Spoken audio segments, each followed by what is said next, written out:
People of the internet, welcome to Modern Day Debate. Tonight we are debating, are Quranic values good? And we are starting right now. So I am Kaz, host of the Atheist Edge, and tonight we have Apostate Prophet and Nuriyah versus Rashid and Perfect Dawah. Each person is going to have 6 minutes for a team, total of 12 minutes for their opening statements, and then we're going to have 40 minutes of open discussion and then 35 minutes of Q&A. Perfect Dawah and Rashid, as the affirmative, will have the initial opening. So I will turn it over to them. I believe Perfect Dawah, you will have the first word. So at your first word, I will start the clock. The floor is all yours.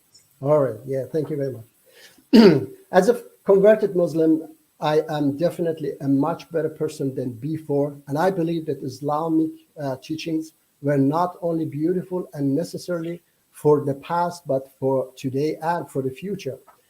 Before converting to Islam, I supported punishment for crimes, but Islam taught me that we are all sinners and we have no right to judge or punish people, but it is only God that has the right to judge and punish sinners.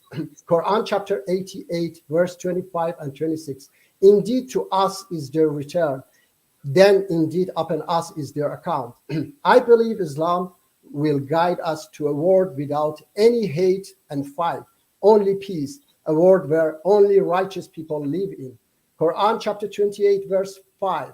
And we wanted to confer favor upon those who were oppressed on earth and make them leaders and make them inheritors on the earth.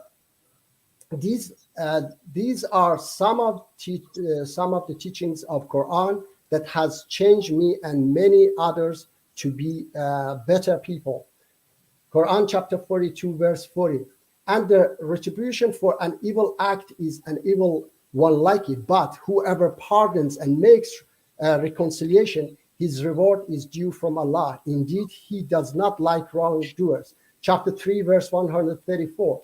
Who spend in the cause of Allah during siege and hardship, and who restrain anger, and who pardon the people, and Allah loves the doors of good.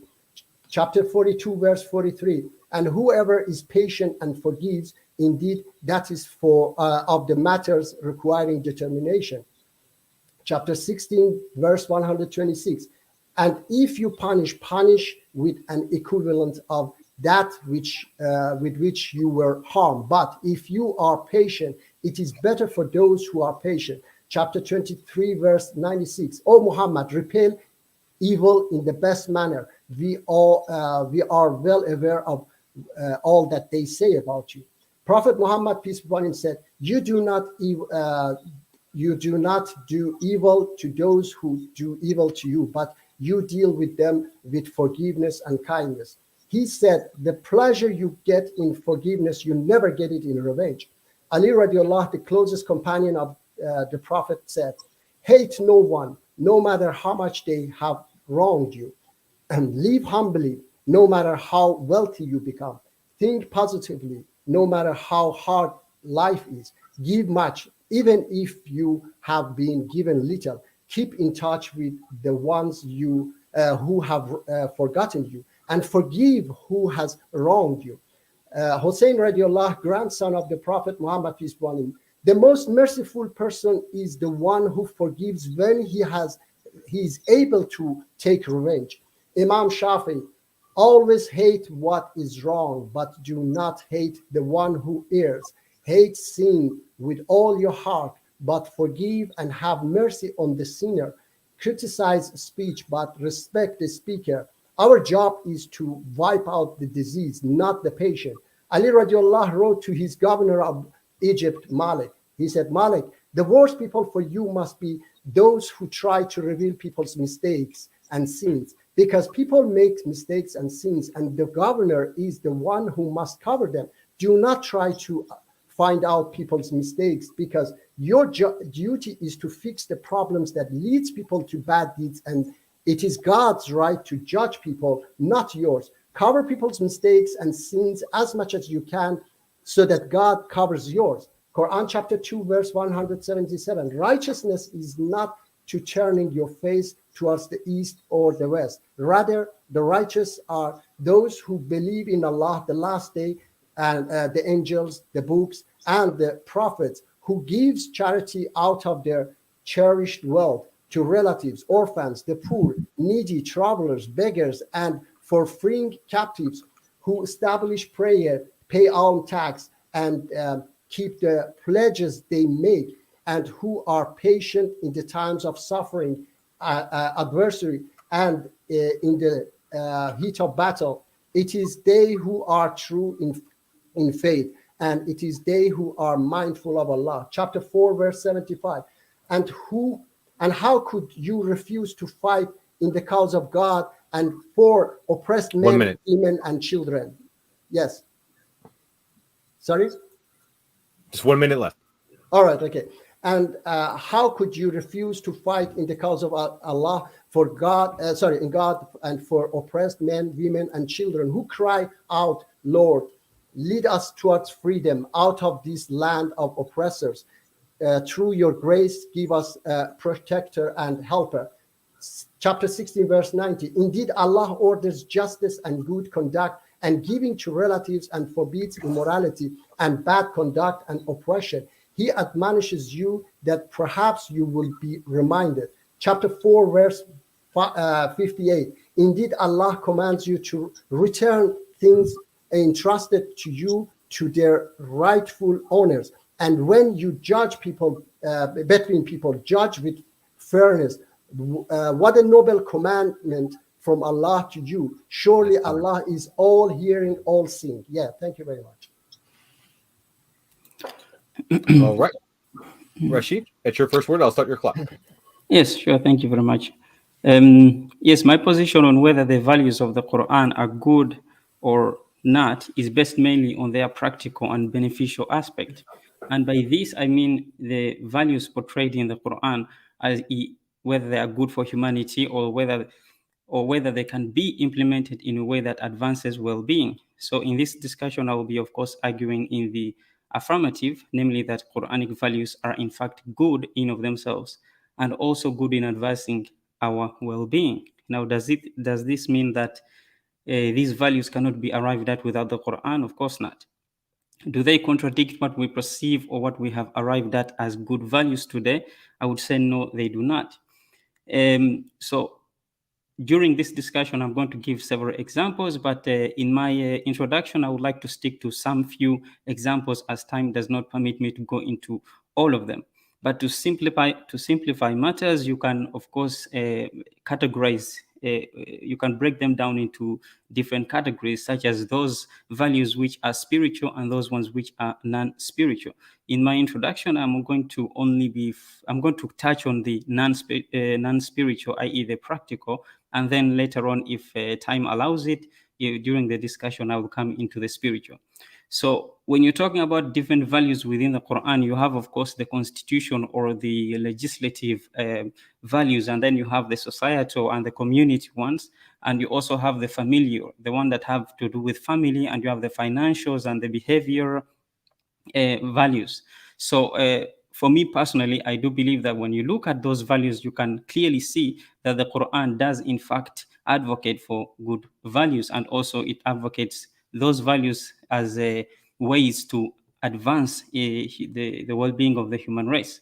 So in terms of the constitution, for example, or the legislative, the Quran commands to justice, excellence, fairness, and equanimity. It prohibits corruption, oppression, and aggression. In fact, according to the Quran, the primary reason why prophets and messengers were sent and given revelations was in order for people to establish justice and fairness upon the earth. Look in chapter 57 to find that. The Quran instructs us to stand up as witnesses for justice and fairness, even if it is against our own selves, our parents or relatives, be we poor or rich, and also not to lead with our desires when we are rendering justice. It calls for us to be impartial in our dealings. The Quran calls for the implementation of law to be based on haqq, and by haqq it means laws that are transparent and clear in their intent to serve and protect the well-being of the people, not laws with the intent of favoring those who have made them and to deceive and beguile the people by robbing them of their God-given rights and freedoms. In terms of its communal or societal, the Quran commands the community to take care of those people who are unable or incapable of taking care of themselves, such as orphans, the poor, the needy, the beggar, the neighbor, the traveler, the companion, and so forth. The Quran commands no less than the highest level of goodness, which is ihsan, and it commands it when it comes to the treatment of these groups of people. The same level of goodness that we are required to accord our parents. When dealing with orphans, the Quran commands that we deal with the orphans in the most respectable manner. It instructs us to always speak to them with kindness in Surah An-Nisa, to always take them into consideration and always make sure that they are well cared for. The Quran commands us not to take a life which God has forbidden to be slain, i.e. the life of an innocent person. But it does permit retaliatory measures for the one who has been wrong. But yet, even in that, often the Quran recommends a path of forgiveness. It also values and calls for the emancipation of those who are in chains, i.e. slaves and captives. It calls for us to be neighborly with our neighbors. And in terms of its family-related values, the Quran commands us to take care of our parents and to give our near relatives their rights, to treat them with excellence, ihsan. When the parents become of old age, the Quran commands us to take care of them in such a way that we are not supposed to be harsh in our communication with them, meaning that we are not supposed to even say a word of disrespect to them or shun them. Instead, the Quran commands us or instructs us to speak to them in a respectable manner and to lower our wing of tenderness and gentility, i.e. rahmah to them, and to pray for them even when they might say or do something that we might not approve of. Regarding marriage, which is also under the family, the Quran commands us not to come close to adultery. When seeking marriage, the Quran instructs us to seek spouses with whom we are going to find tranquility and peace, i.e. sakina, and which foster marriages which 1 foster minute. affection, mawadda, and gentility, and tenderness, rahmah. In terms of financials, the Quran instructs us to be moderate when we do spend, not to be extravagant in such a way that we may end up bankrupting ourselves. Not in order to completely refrain from giving anything at all, but to find a balance between these two extremes. In businesses, the Quran commands those engaging in business to be fair in their dealings and to give full weight and measure in the manner that is equitable, not to cheat or exhibit dishonesty with their customers. Now, I could go on and on and on, but unfortunately, I'm running out of time. But during the discussion, I will come in with more values, inshallah. That's it.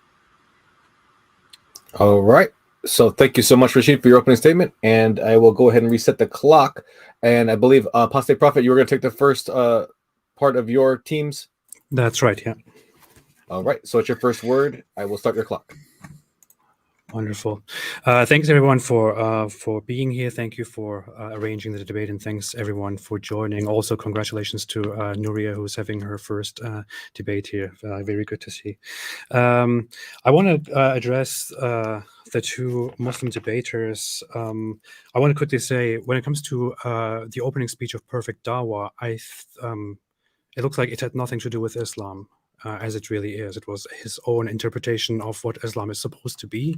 And it's ironic because the debate is supposed to be about Quranic values, but he mostly gave examples.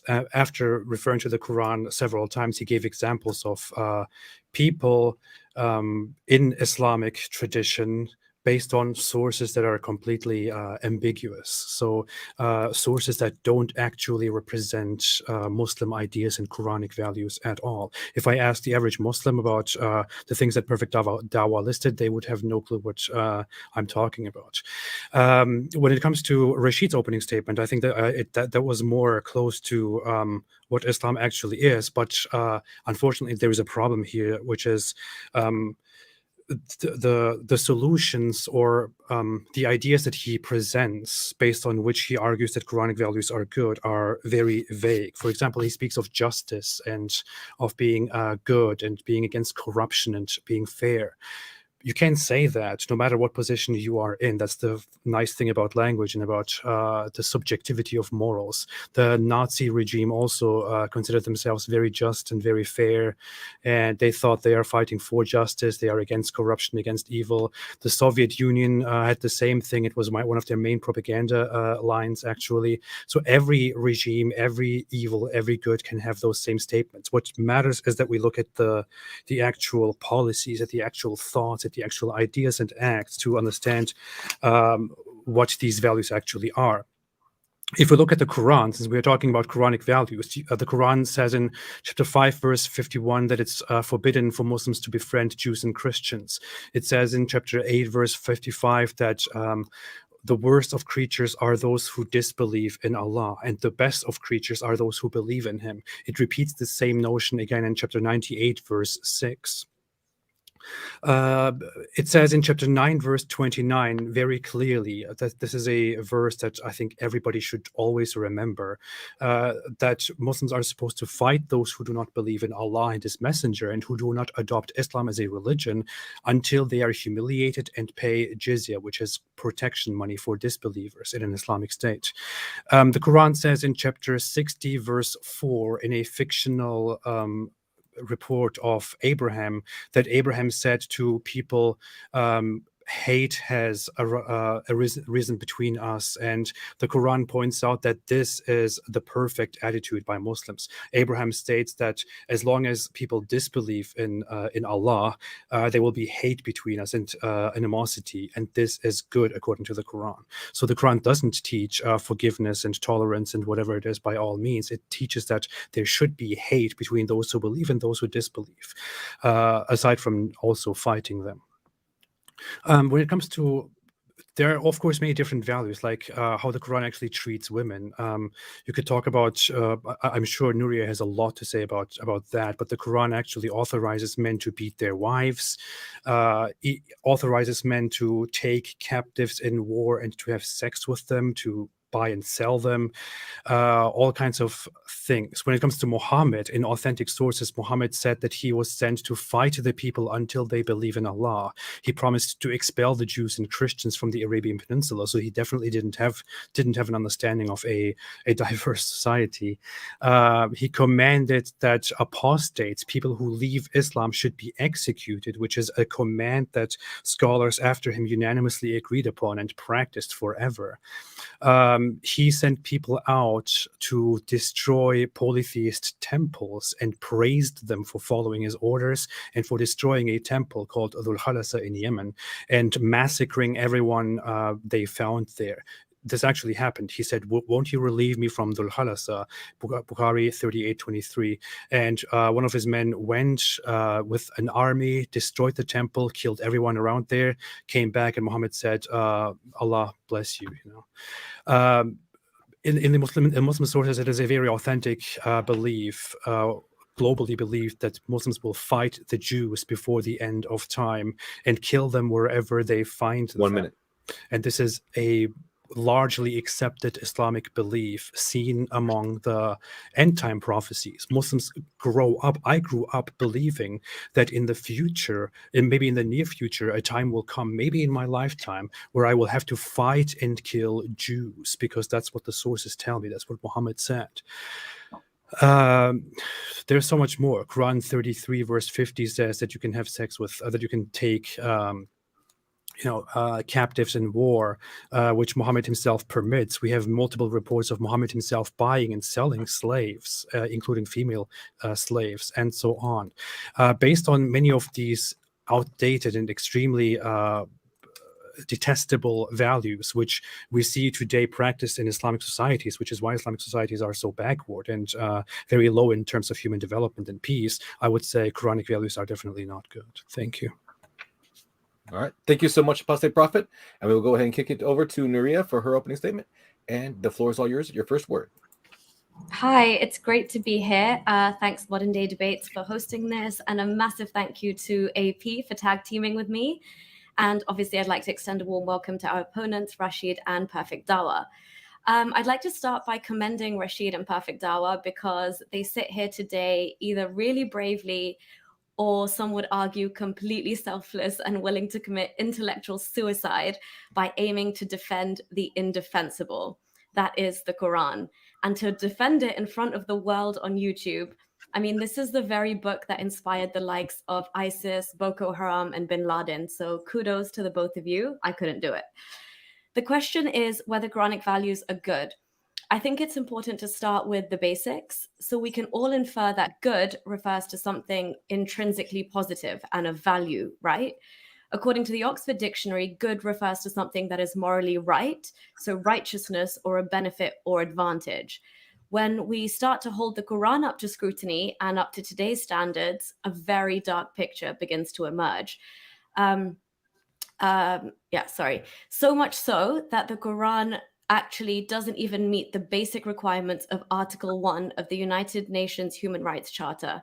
In fact, the Quran is in breach of more than half of the articles.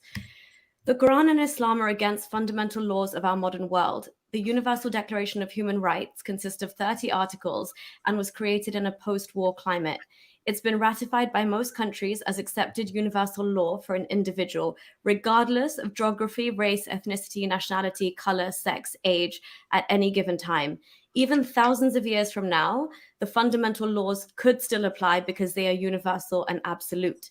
Yet, Muslim member states of the OIC, the Organization of Islamic Cooperation, created their own declaration in 1990 called the Cairo Declaration as an Islamic response to the far superior man-made universal laws that we've thankfully adopted. So let's run through a couple. And bear in mind, the Quran considers itself to be a clear book of guidance. References are Surah Maida, or the chapter of the table, 515, and the chapter of the cow, Surah Baqarah, 2:2. So Article 1 of the United Nations Human Rights Charter says all human beings are born free and equal in dignity and rights. Quran 291, slay the unbelievers wherever you find them. Cue the usual Muslim context argument here. Quran 2:223, your wives are a tilth unto you, so approach your tilth when or how you will. This basically means men own women. You own your woman like she's a piece of your land or property, and you can approach her as if she were chattel. This encourages entitlement and marital rape, to say the least.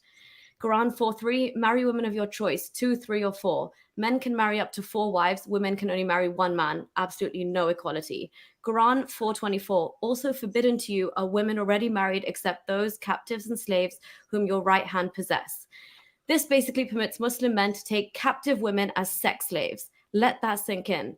This is slavery even worse than indentured servitude in the Bible. It's sexual slavery, perpetual rape when and as your Muslim master orders it. We're taught about the horrors of the transatlantic slave trade, but what about the Arab slave trade? Have you ever looked into why Zanzibar was a slave trading hotspot? The trans-Saharan slave trade was going on from the mid-7th century to the 20th century, but we're rarely taught about it. Arab Muslims in North and East Africa sold captured Africans to the Middle East. They worked in fields as teachers or harem guards, which is why the castration of male slaves was commonly practiced. This was happening 7 centuries before Europeans explored the continent and 10 centuries before West Africans were sold across Atlantic to America. So Quran 4:11, the male shall have equal portion of 2 females. Again, in inheritance, a woman receives only half compared to a man, no equality. Quran 2:282, and call to witness from among your men 2 witnesses, and if 2 men cannot be found, then a man and a woman. In a court, a woman's testimony is half. How can someone be a Muslim and a feminist at the same time? It beggars belief when the Quran is as explicit as this. Your word and worth is literally half of a man. Okay, Article 2 entitles everyone to all rights and freedoms without distinction of any kind. Quran 98:6, verily those who disbelieve from among the people of the scripture, Jews and Christians, and polytheists will abide in the fire of hell. They are the worst of creatures. Quran 4:101, the disbelievers are an open enemy to you, discriminatory and hate speech.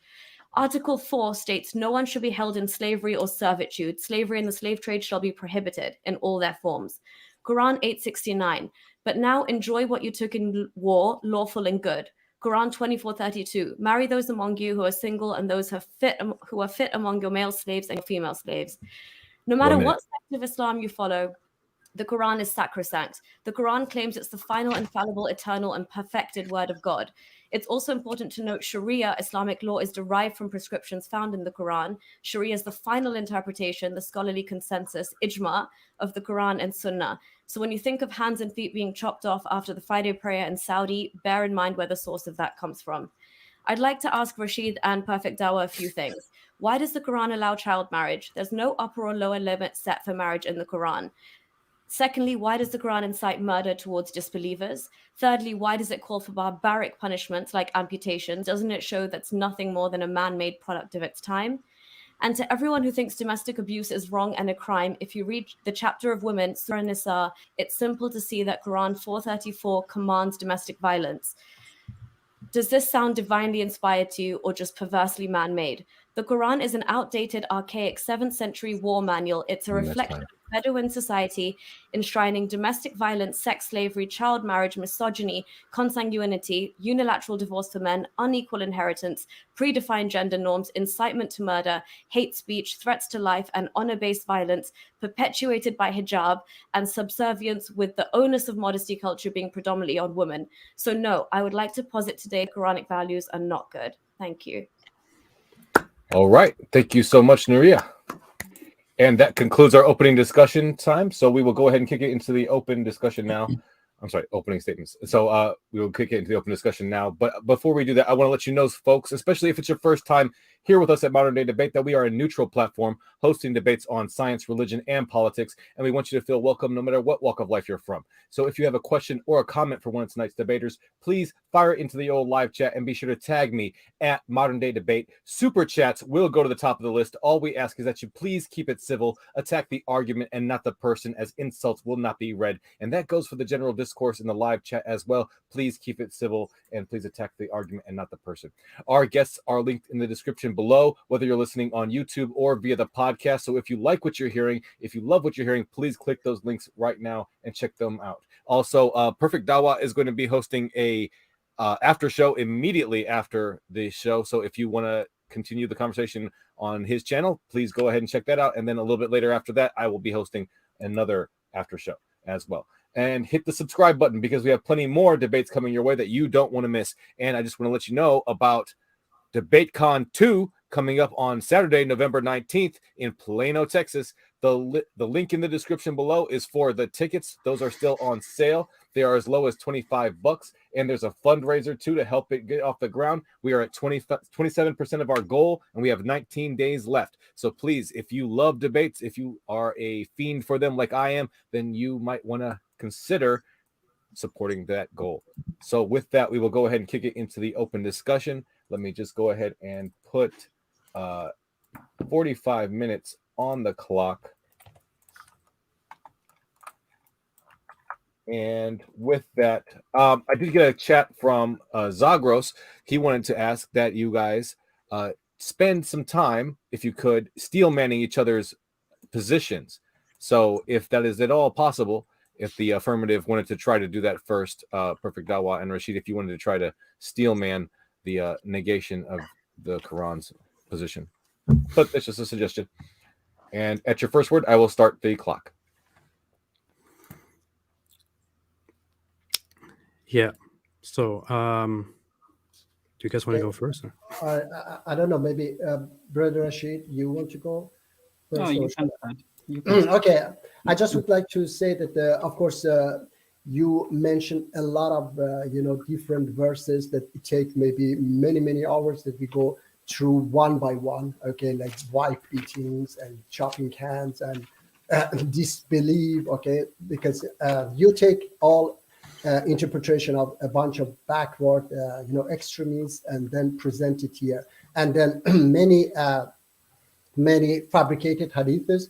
And this is I think is hypocrisy that you do not believe that Prophet Muhammad peace upon him split the moon, okay, and take it as a lie, as I take it also as a lie, okay, but the same source says something negative about Islam. You take that one as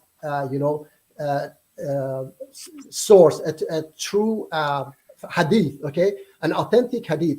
And I say, just a moment, please, yeah. Why I say that it is fabricated, because I have so many verses in Quran that goes against that, okay? And those fabricated hadiths that you bring also, I compare them with Quran, and I see that they go against Quran. For example, killing apostate, okay? So my main source is Quran. When I see that Quran says no compulsion in religion, when I see in a verse Quran says that those who believe and then they commit kufr, become kafir, and then again believe and then again become kafir, and that there are scholars also who say that how can an apostate be killed if they are, how can they come back if they are already killed? Okay, and then Quran says that after they die a natural death, not even killed, after they die, Allah will punish them hereafter. So Allah even mentioned that those who believe and then became apostate. Mujib, you're taking the whole time for your long speech here. Okay.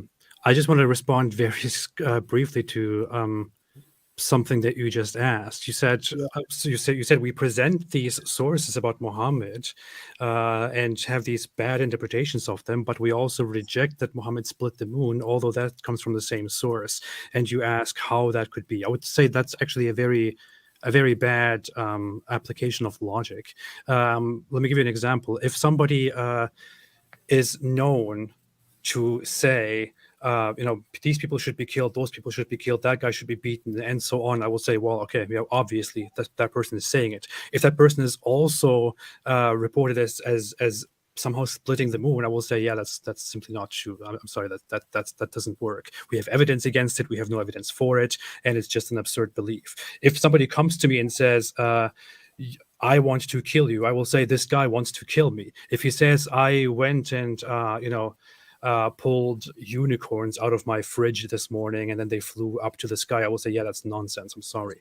You cannot compare these two things to each other. One is a claim of something fantastic, of some fantasy, and another is a clear statement which should be judged based on what it says or does not say. If you now blame me for the fact that so many hadiths say that people should be fought, that apostates should be killed, and so on, then I would like to tell you, what is your problem? Please go and talk to Muslims, debate them, not me, because most Muslims believe in these things. You don't. But also, AP, what kind of a dodge was that? Perfect dawah. I'm sorry. I have presented AP as listed nothing but Quranic verses, and your first response was to say these hadiths you present are fabricated. What have we presented right now that is not from the Quran? Let's just stay focused on the Quran. Yeah. All right. You presented a lot of hadiths. I don't remember all of them. I didn't present a single hadith. I didn't. No, AP.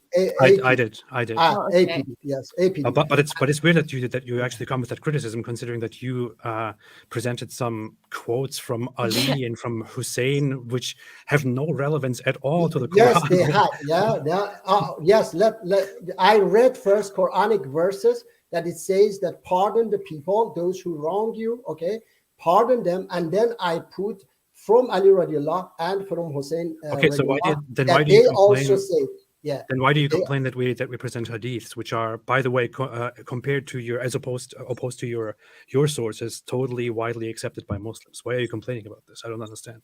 This is they are just because they have accepted. Okay, it has because in the past people couldn't read and write. If I was living myself in the past, or even today, if I was living in a village in Afghanistan, okay, I perhaps would also accept them. But today we have the internet. I can read. I can reach brother Rashid, and we can discuss with each other, and I can read myself. So it is not because of Islam; it's because of education that people. Okay, have. so let me ask you a question. And they were just a moment, and they were just following a bunch of businessmen called scholars or imam, okay, and they were afraid also to go against the mainstream because they were thinking about their job. If I go against the mainstream, I can show you even this Dr. Tariq. You're on a tangent again. Let me ask you a question to stay on the topic. So Muhammad said in a widely attested hadith that those who leave Islam should be killed. No, he didn't say. Okay, you don't accept that. No. Now, on the other hand, Hussein said allegedly that forgiving is very good, but you accept that. So yeah, I accept that because it goes in line with Quran. I gave you verses of Quran, and that hadith. Can I ask you a question? I'm done. And that hadith, killing apostate. I give you verses from Quran that says those who believe and then become kafir and then again believe. It shows that and then the biggest punishment for apostate, Allah says in Quran, brother Rashid, remember, perhaps I can bring it up for you, that Allah says that your good deeds here will be totally lost. That's the biggest threat to apostate from Allah subhanahu wa ta'ala in Quran. Okay, How there about is no Rashid? abort. Rashid, do you also believe in this whitewashed, weird version of Islam, or do you actually believe in the real Islam? I believe in the real Islam, the one that stems from the Quran. Okay. Oh, that's even worse. Okay. So do you believe that? Do you believe, for example, that it is just to fight the disbelievers and to humiliate them until they pay the jizya, to execute apostates, to beat wives, to marry children, to have slaves, and so on? No, So what do you say about these things that the Quran because says? none of those things are in the Quran in my reading, in my understanding of the Quran. Okay, so when we come to Quran chapter 9, verse 29, which is my favorite Quran verse, it says, fight those who don't believe in Allah or the last messenger, or who do not accept the religion of truth from those who read the scripture, and fight until they are humiliated and pay the jizya. Why does it tell Muslims to fight those who don't believe in Islam? Well, if you read the I verses, just have to say, Brother Rashid has a video on his channel. Please, everybody, check it. Okay, very nicely, he's explaining it. Now, listen. Okay, he was going to answer the question. Yes. Now listen. yes, I have explained also that, as Muji said on my channel regarding that verse, that the verse it's in a conversation that is happening from verse number 29 and continues all the way to 36.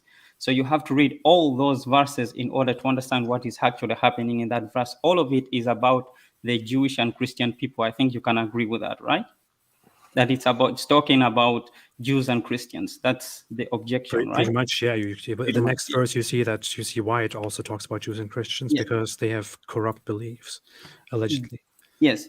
Now, the reason why I say that is because, first of all, the part about fighting them, you're fighting them according to that verse that is given.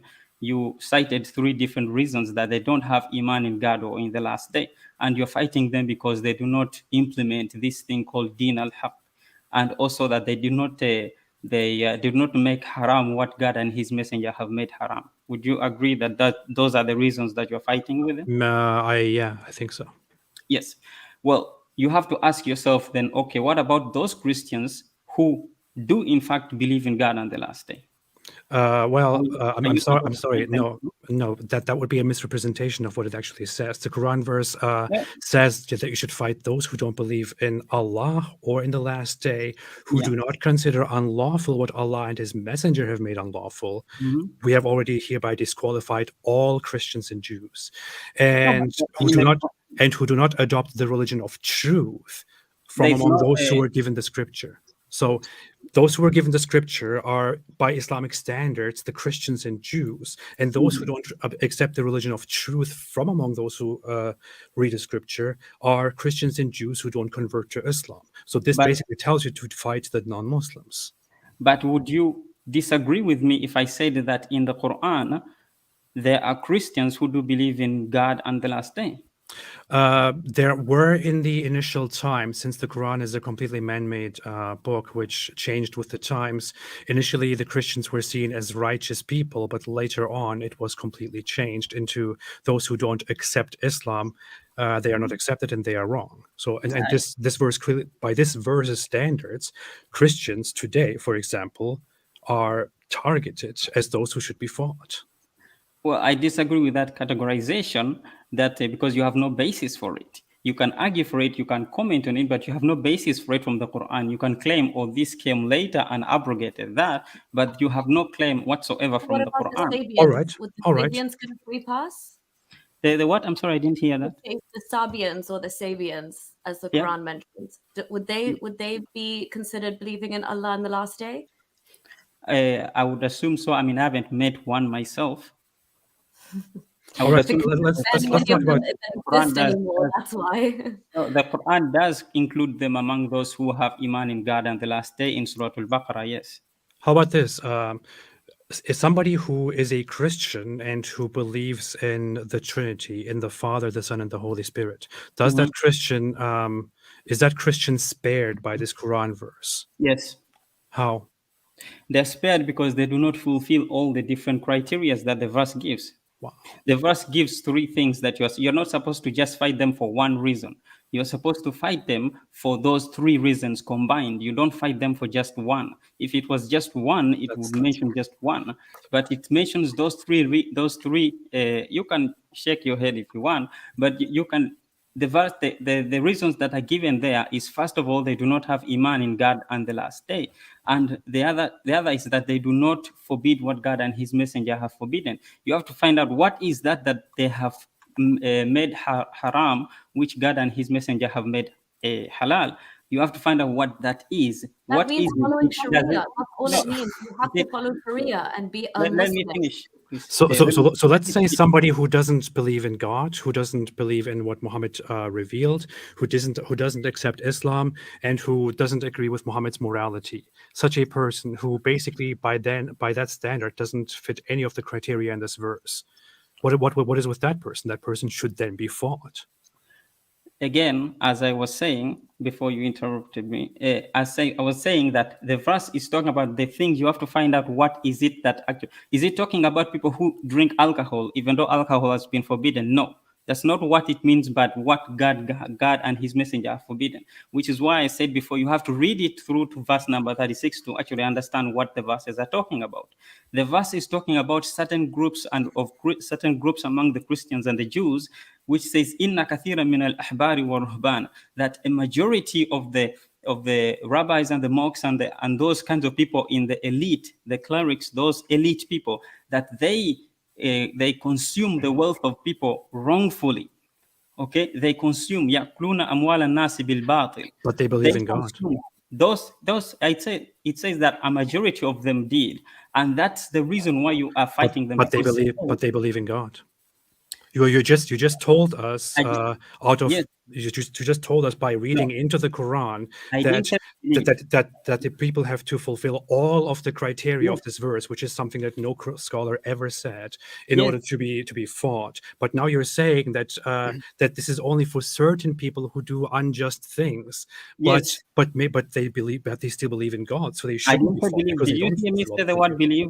Did you hear me say the word believe? Did anybody hear me actually say the word believe? Somebody who is a Christian and who also oppresses people, who does all kinds of terrible things, but who also professes to be a Christian and to believe in God. Is that person a Christian or not? That person might be a Christian. I don't know. Okay.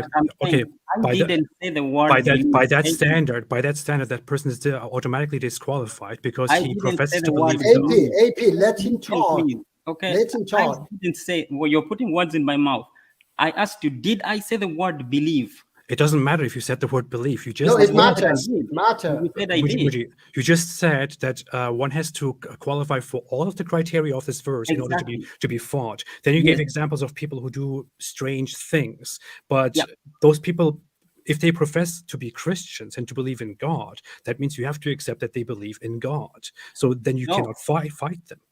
By your own standards. You're still not understanding what I said. I said that the Quran commands to fight people who do not have iman in God and the last day. I never said belief, because you are confusing iman with belief. That's the same thing. No, it's not the same. Yes, it's the same thing. Iman literally is faith. Belief. It's the same thing. Can you please explain the difference? It's the same thing. The thing is that the Quran specifically talks about this when it says that the Bedouin Arabs say, we believe in God, we have iman in God and the last day. What does Allah say? If you know the verse, what does He say? Yeah, you do not believe, or you say you believe, but you have no faith. But that doesn't matter at all. But they say that. According to you can use the same wordplay for many things in the world. That does not negate the fact that belief is iman, and that believing in God in the Quran is unanimously used for professing to believe.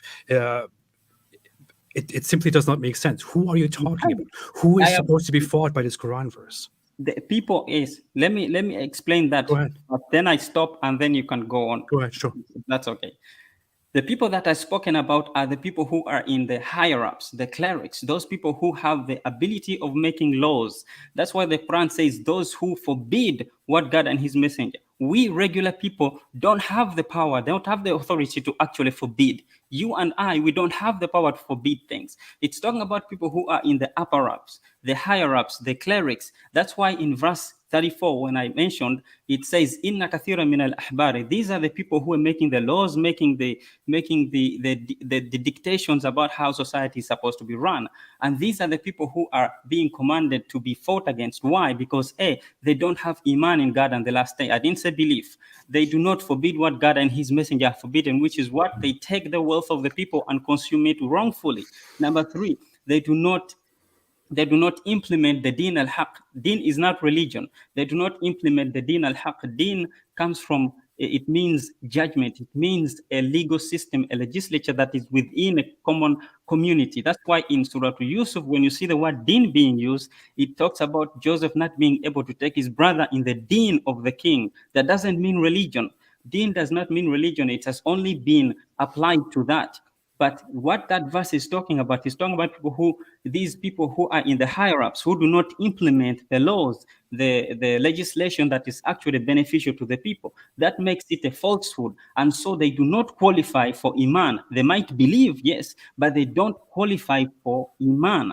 So when you see that verse, and also the other part is the jizya. Jizya is not a tax, not Quranically. Jizya is the compensation that is supposed to be paid by those people because they consumed the wealth of the people wrongfully. They have to pay.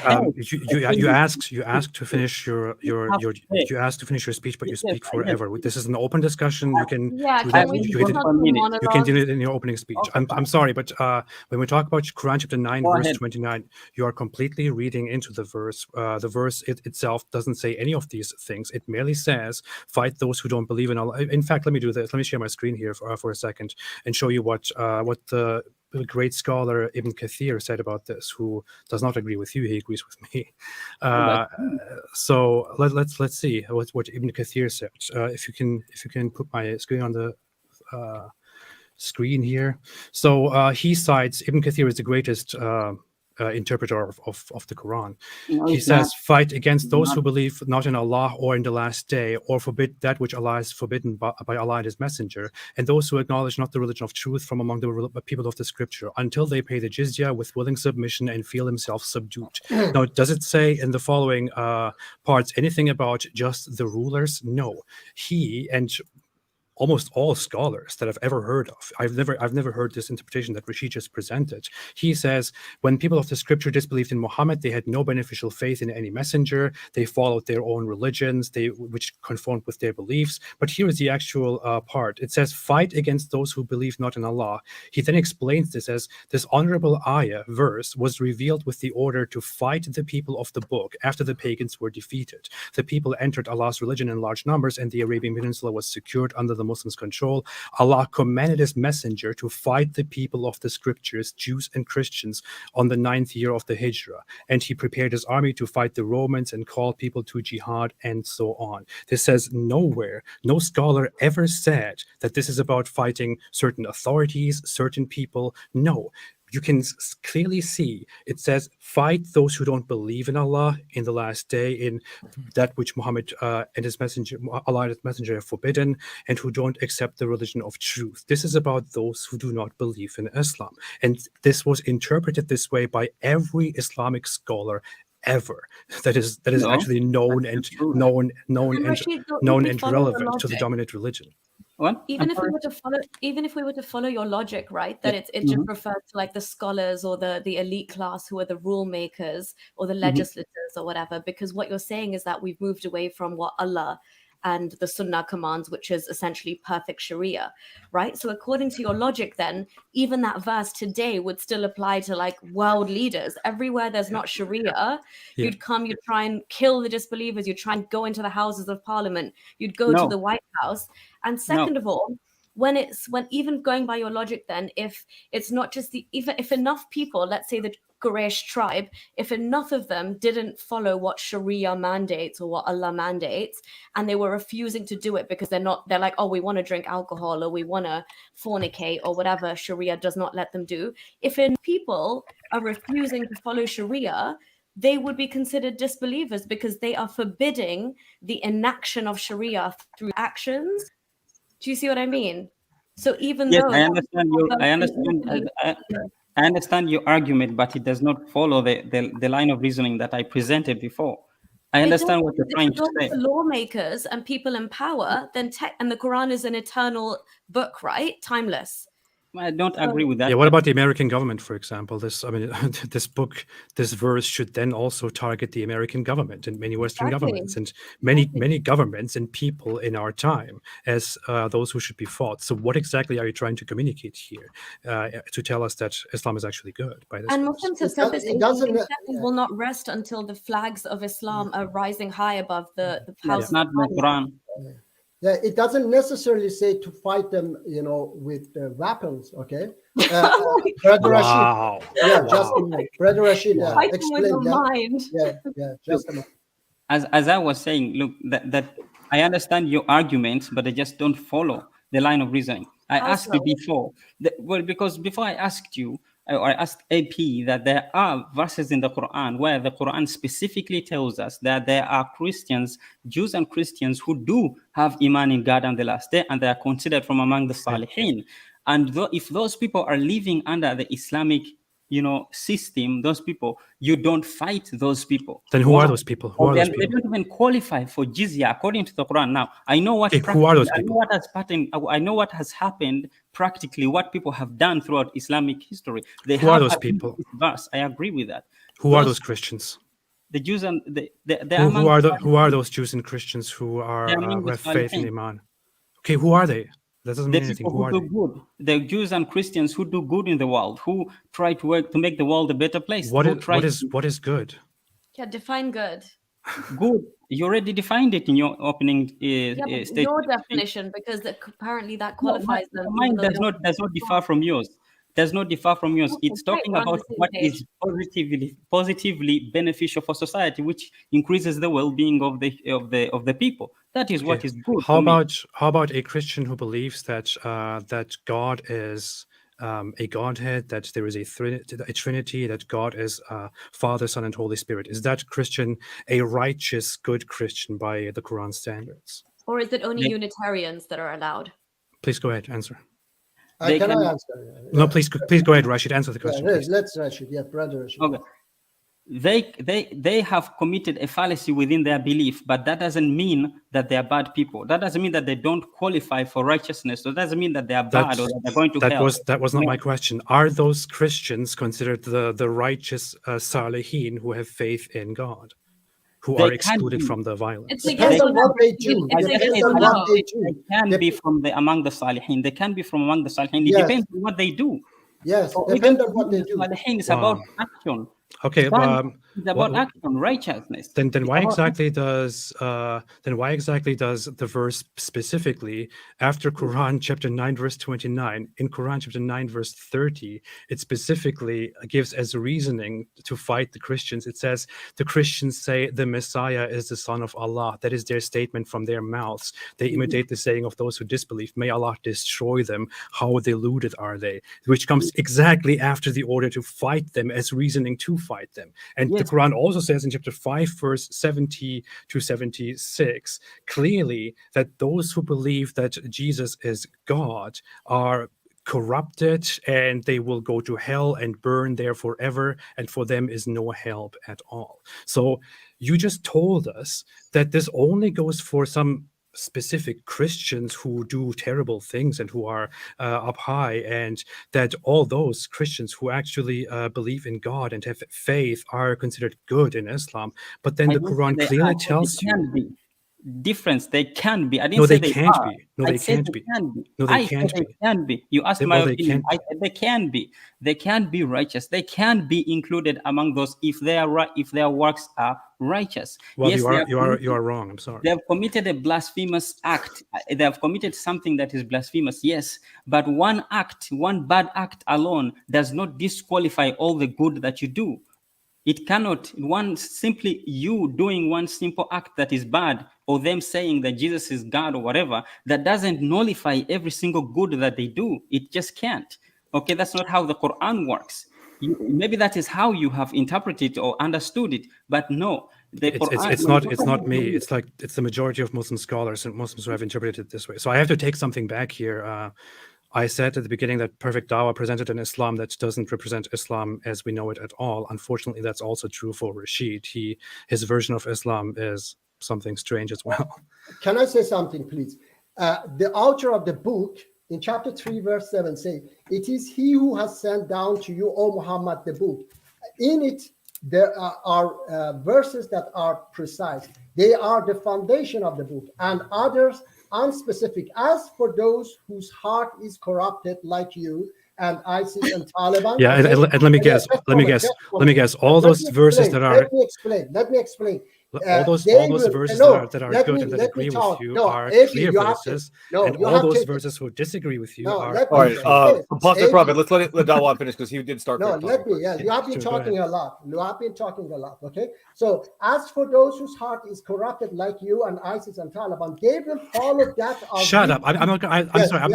I'm not going to. I'm not going to listen to this. I'm not going to listen to this. I will not be quiet about this. While this guy sits here and equates me in the name of his shameless, disgusting, murderous religion to ISIS and Taliban, when he shares their idiotic, absurd beliefs, which should only be believed by people who have extremely subhuman standards of verifying what is and is not true. Don't sit here and give me that speech, you piece of shit, while claiming to be the reasonable one here. Okay, don't laugh. You should turn around and criticize and discuss with those Muslims who are in your ranks and who kill people, murder people, and who talk about killing people left and right, instead of coming here to me and equating me with the terrorists that you share your beliefs with. Okay, because so shut the fuck up. I will not listen to such idiotic speech and then be told to be reasonable or whatever it is from your side.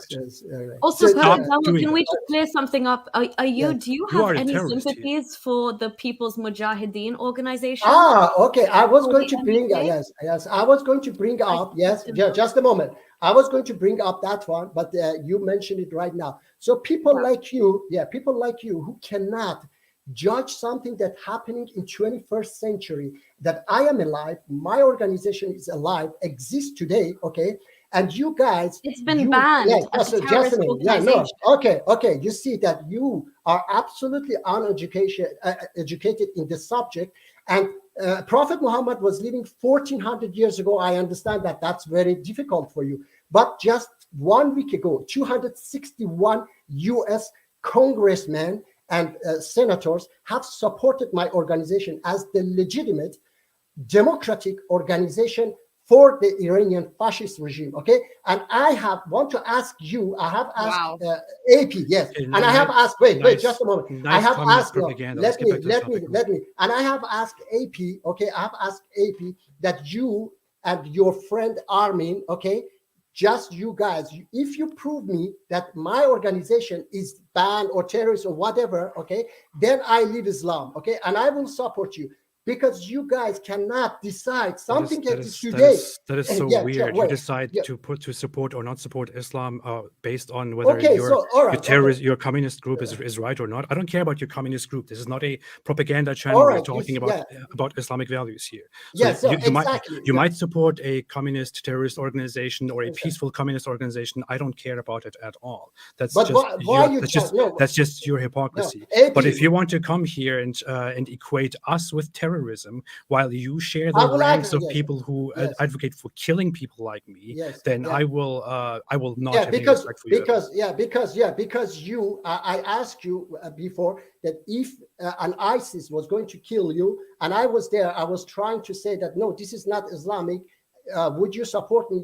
You said that no, I'm not going to lie because you don't care about. I will repeat that again. I will repeat that again.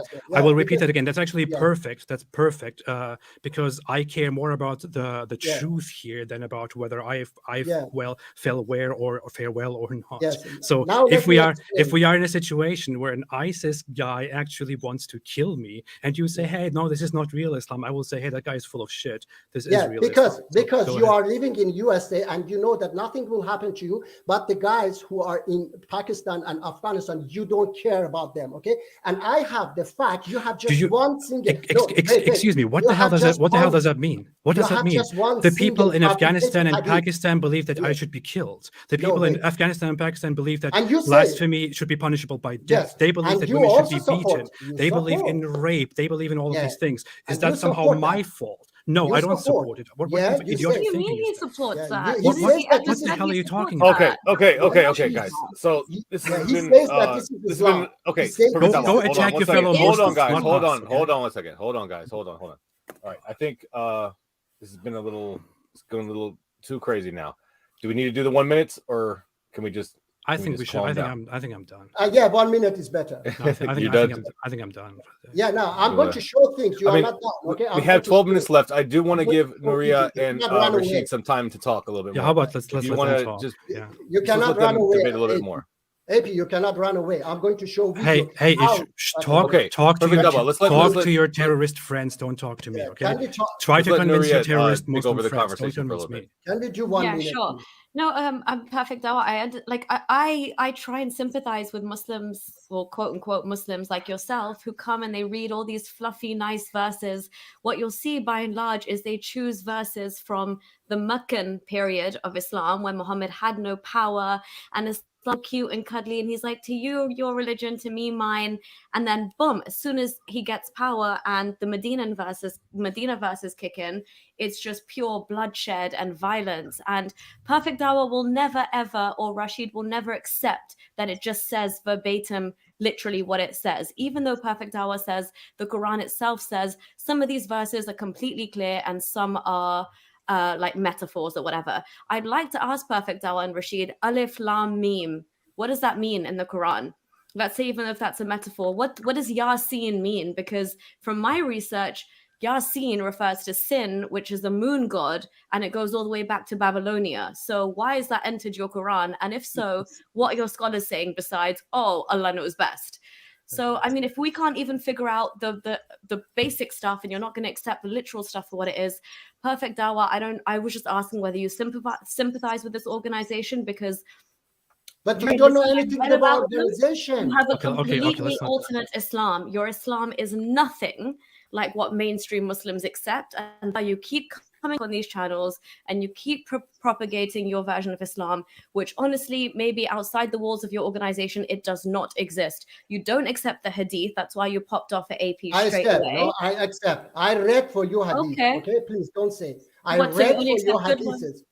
Yeah. Okay, so the one which goes the one which goes in line with Quran. The one which goes in line with Quran, I accept it. The one. So why did the bad ones end up there? Why are the bad ones in the same book? Please explain.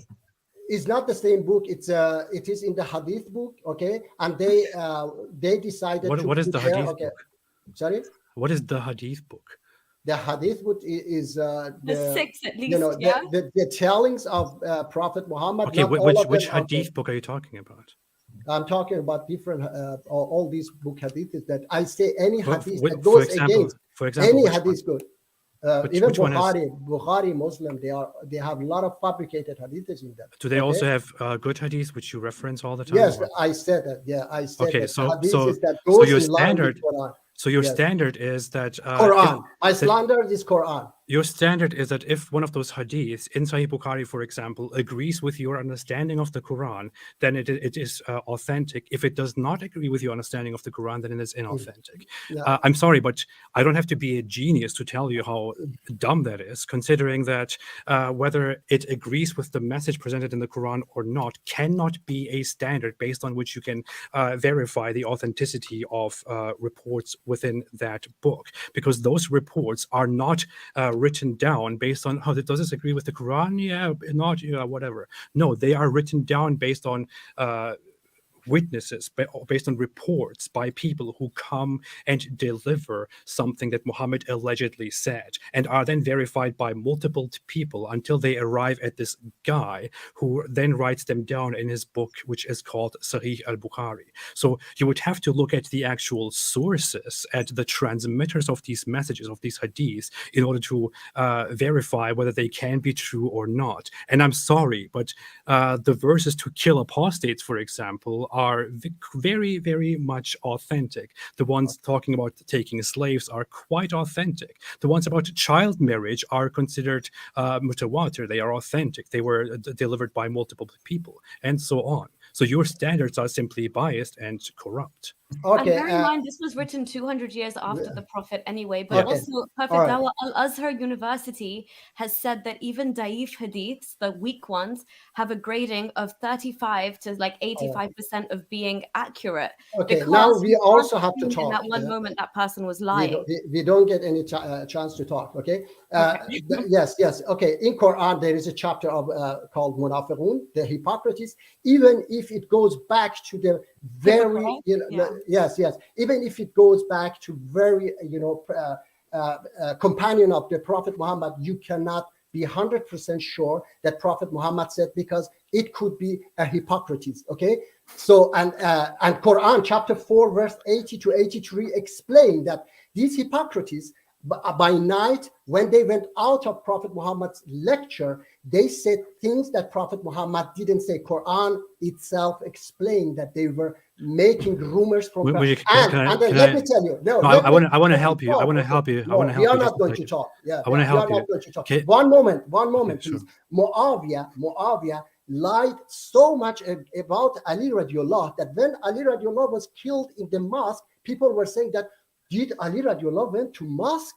So this is by the way, this is Shia propaganda. This is Shia propaganda. This has nothing to do with our conversation. You defend Shia Islam, and you are here to defend Shia Islam. I'm not Shia. This is basically what you're doing. No, I'm not Shia. I say that they were fighting each other. They were making propaganda against each other. They were fabricating, information against each other and against Prophet Muhammad as well. So you cannot say that I said that if it goes against Quran, okay, not my just my understanding, okay. So there are lots of people, okay, yes. So you have muddied your standards and made them corrupt even more than they actually were by telling us that there were a lot of hypocrites. By the way, the word is hypocrite.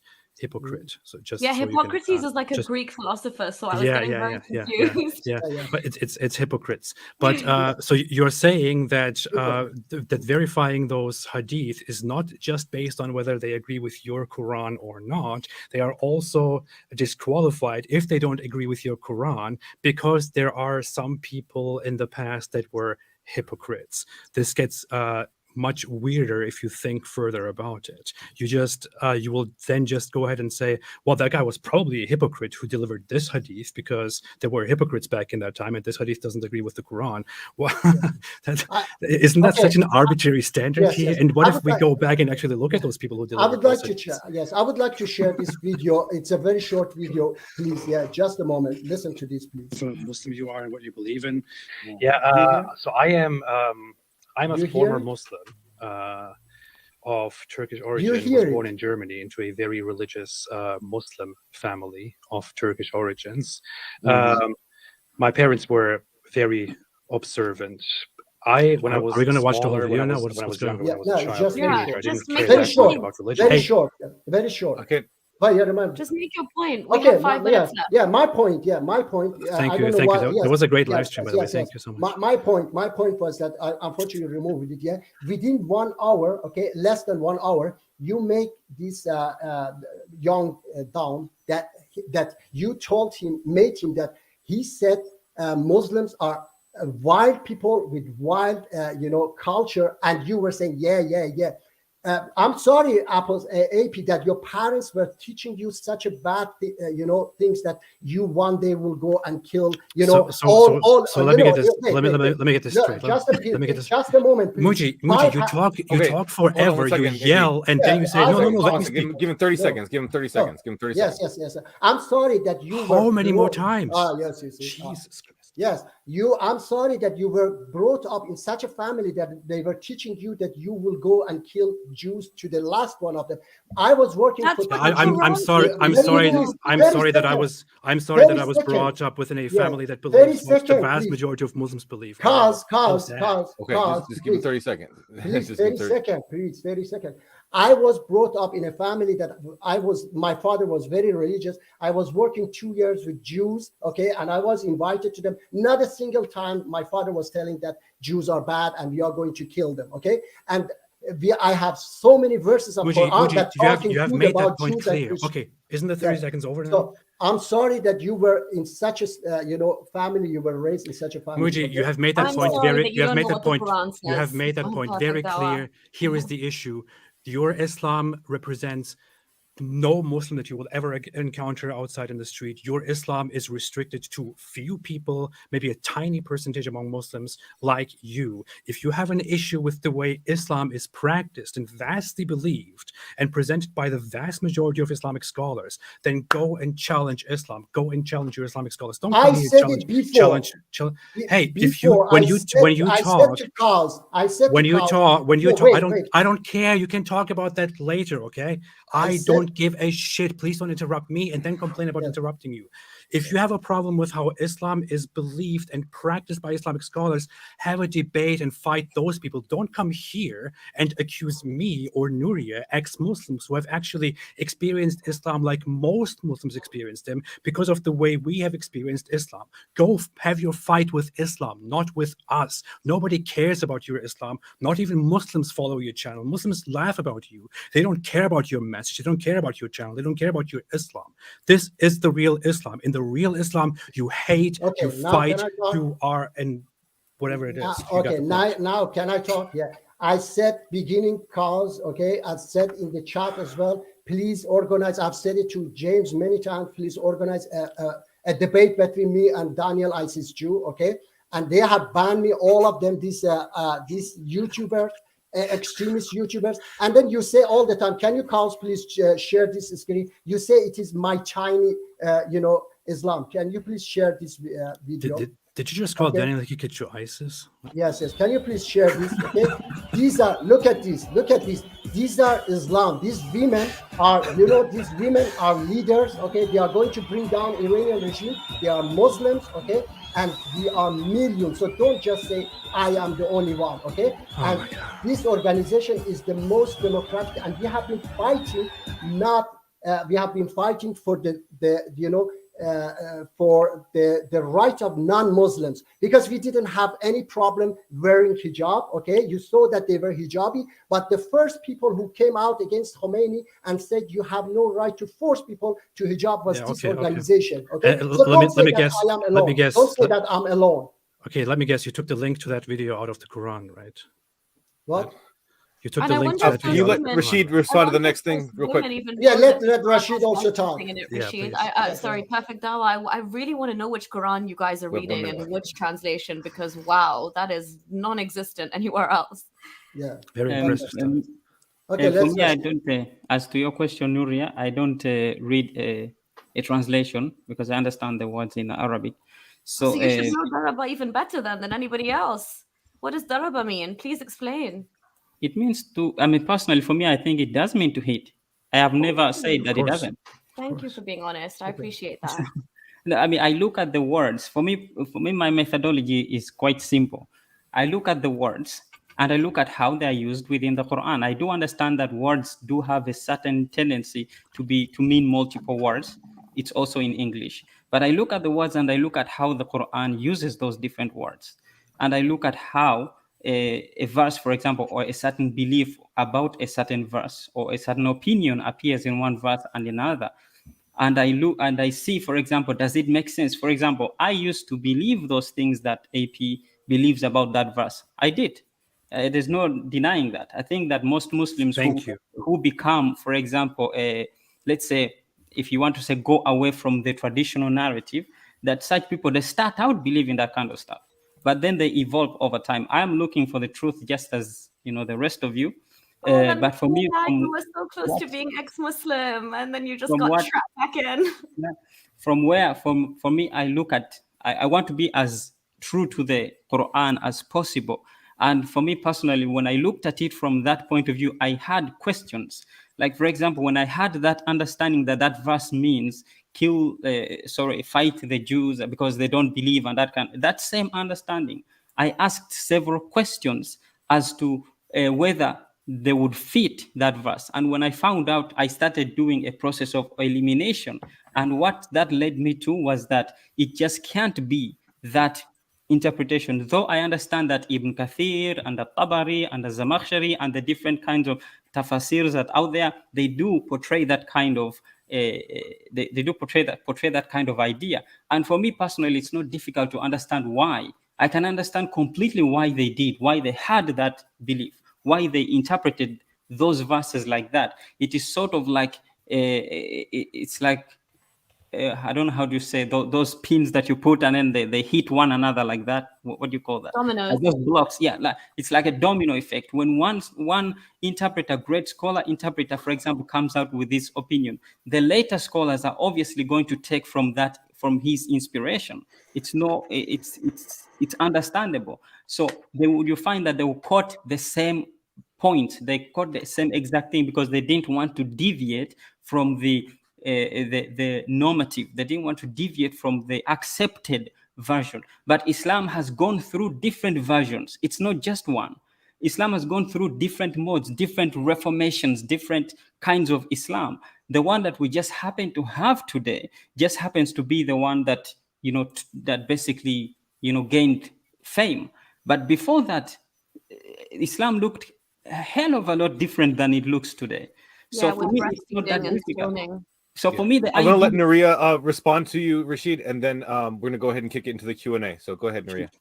No, I just wanted to say, yeah, you're right, Rashid. Obviously, there's so many there's holes in the standard narrative anyway. We know that, the way that the Quran was compiled and it came about. And I'm just grateful that verses like breastfeeding of an adult and stoning did not end up in the version that we have today, even though we see remnants of it in the Hadith. Again, I just think it's very intellectually dishonest if you are taking some hadith as right because they fit into your narrative with the Quran and you discard the rest. If we're being really honest, the entire situation with the hadith is one gigantic telephone game, to be honest. Yes. So the credibility, I mean, it wouldn't even hold up in a court of law today. It's all hearsay, right? The entire thing. So for you to kind of it's well and good. Everybody can kind of, I think even between the two of you, Rashid and Perfect Dawah, your Islams probably don't even match up amongst yourselves. So like AP said, it's kind of pointless sitting here trying to go push back against all of your individual fluffy, cuddly Islams that you like.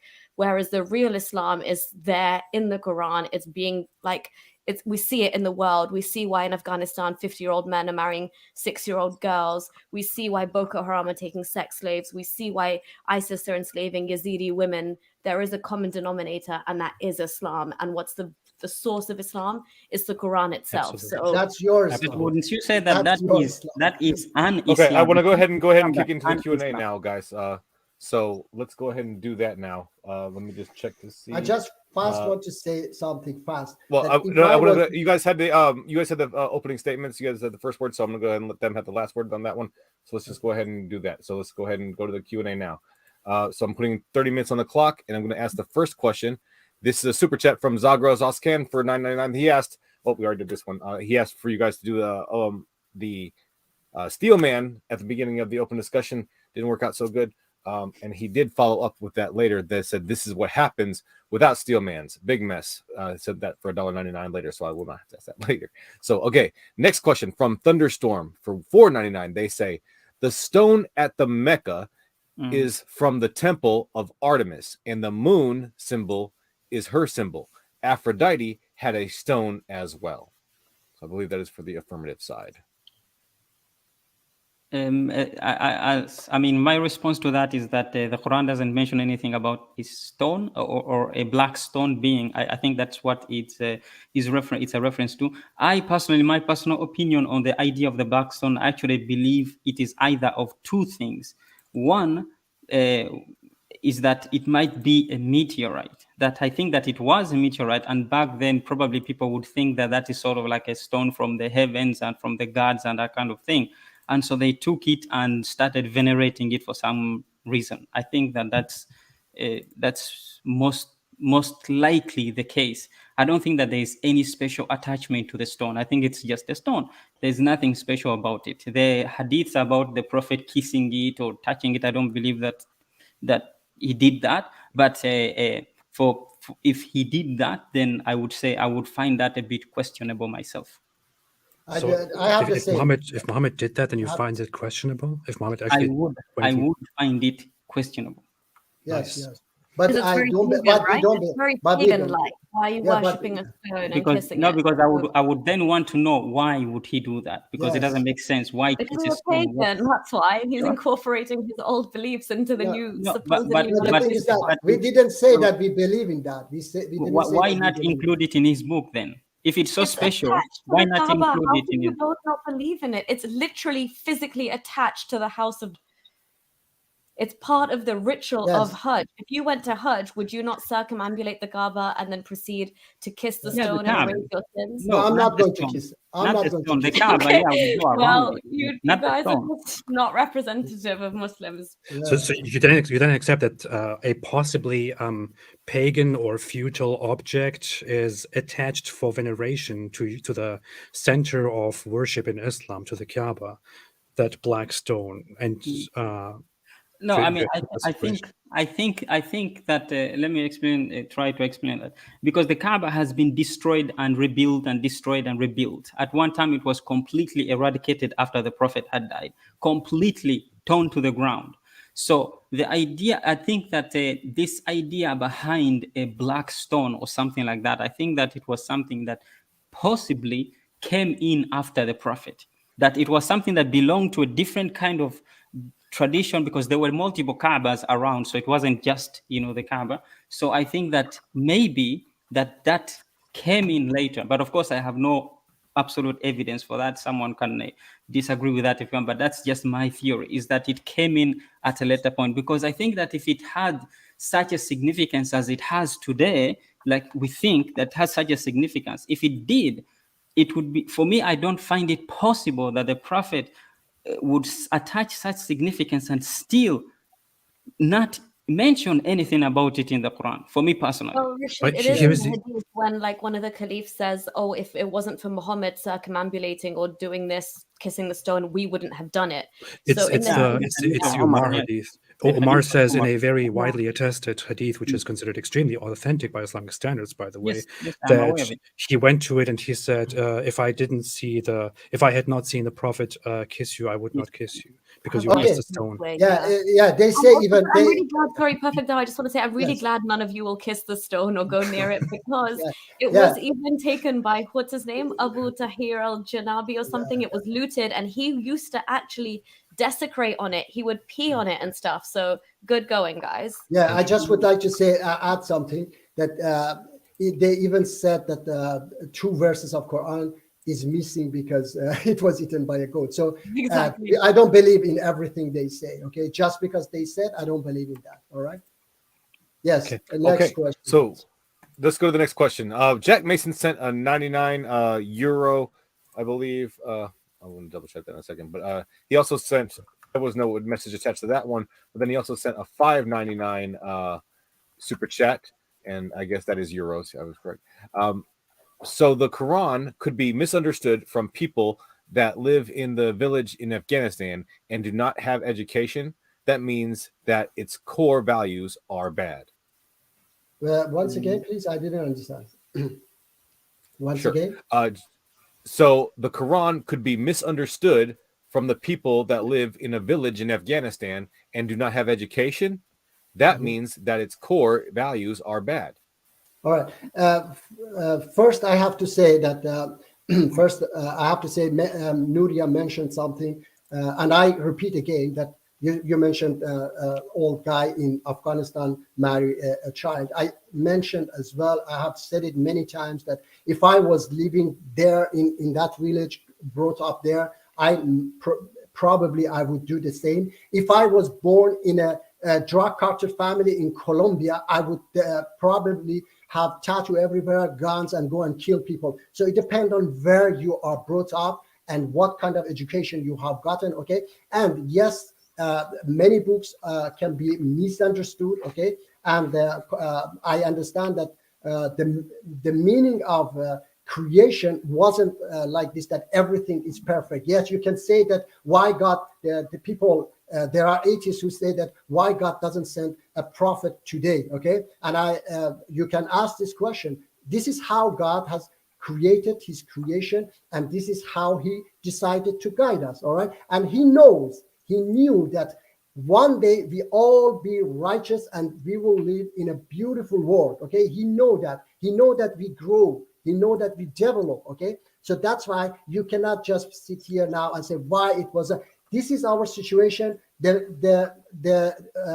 is it? The message is important. The message is beautiful, and I read for you many of these verses. Okay, which one you reject?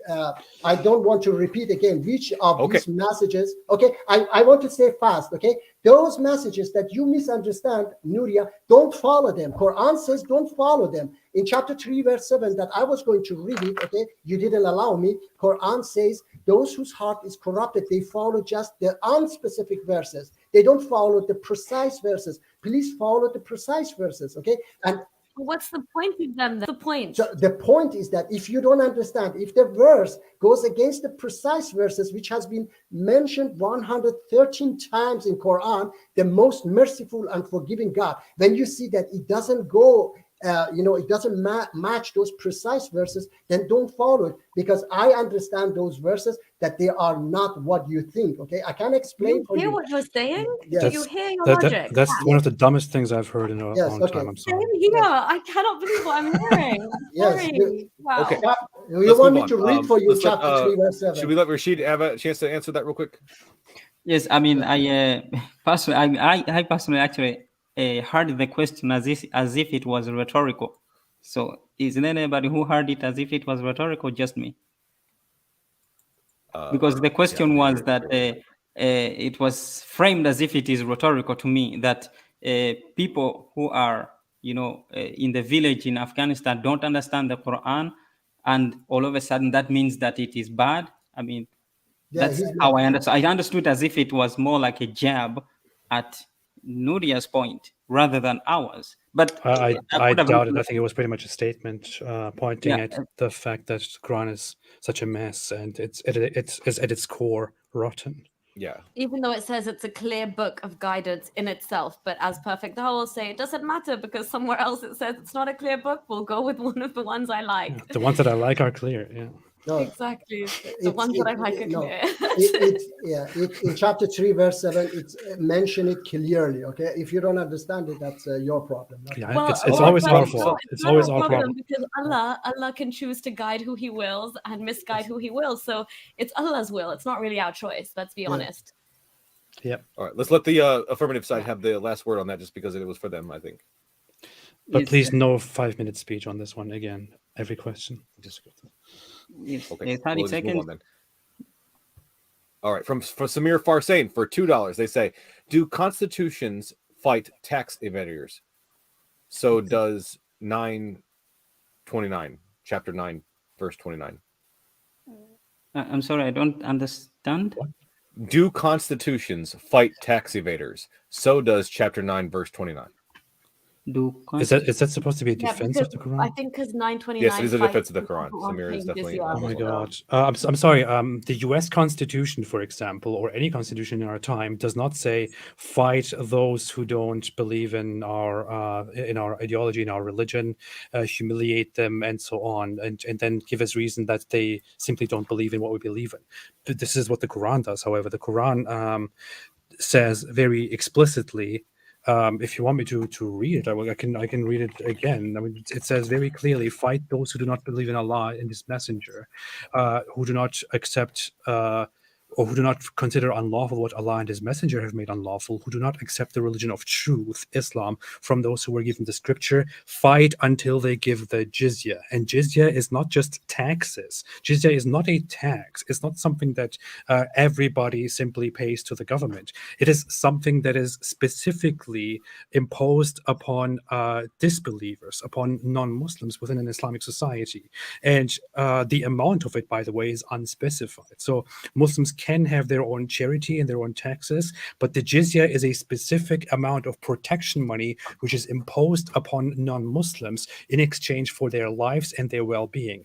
If they don't pay, then they are fair game and don't have to be protected and can be killed. That's the Islamic system. So that's It's not also done to taxes. humiliate and subjugate them as well. Yep, Exactly. All right, and I can say fast that Brother Rashid goes live every Friday as well, and I go every Saturday.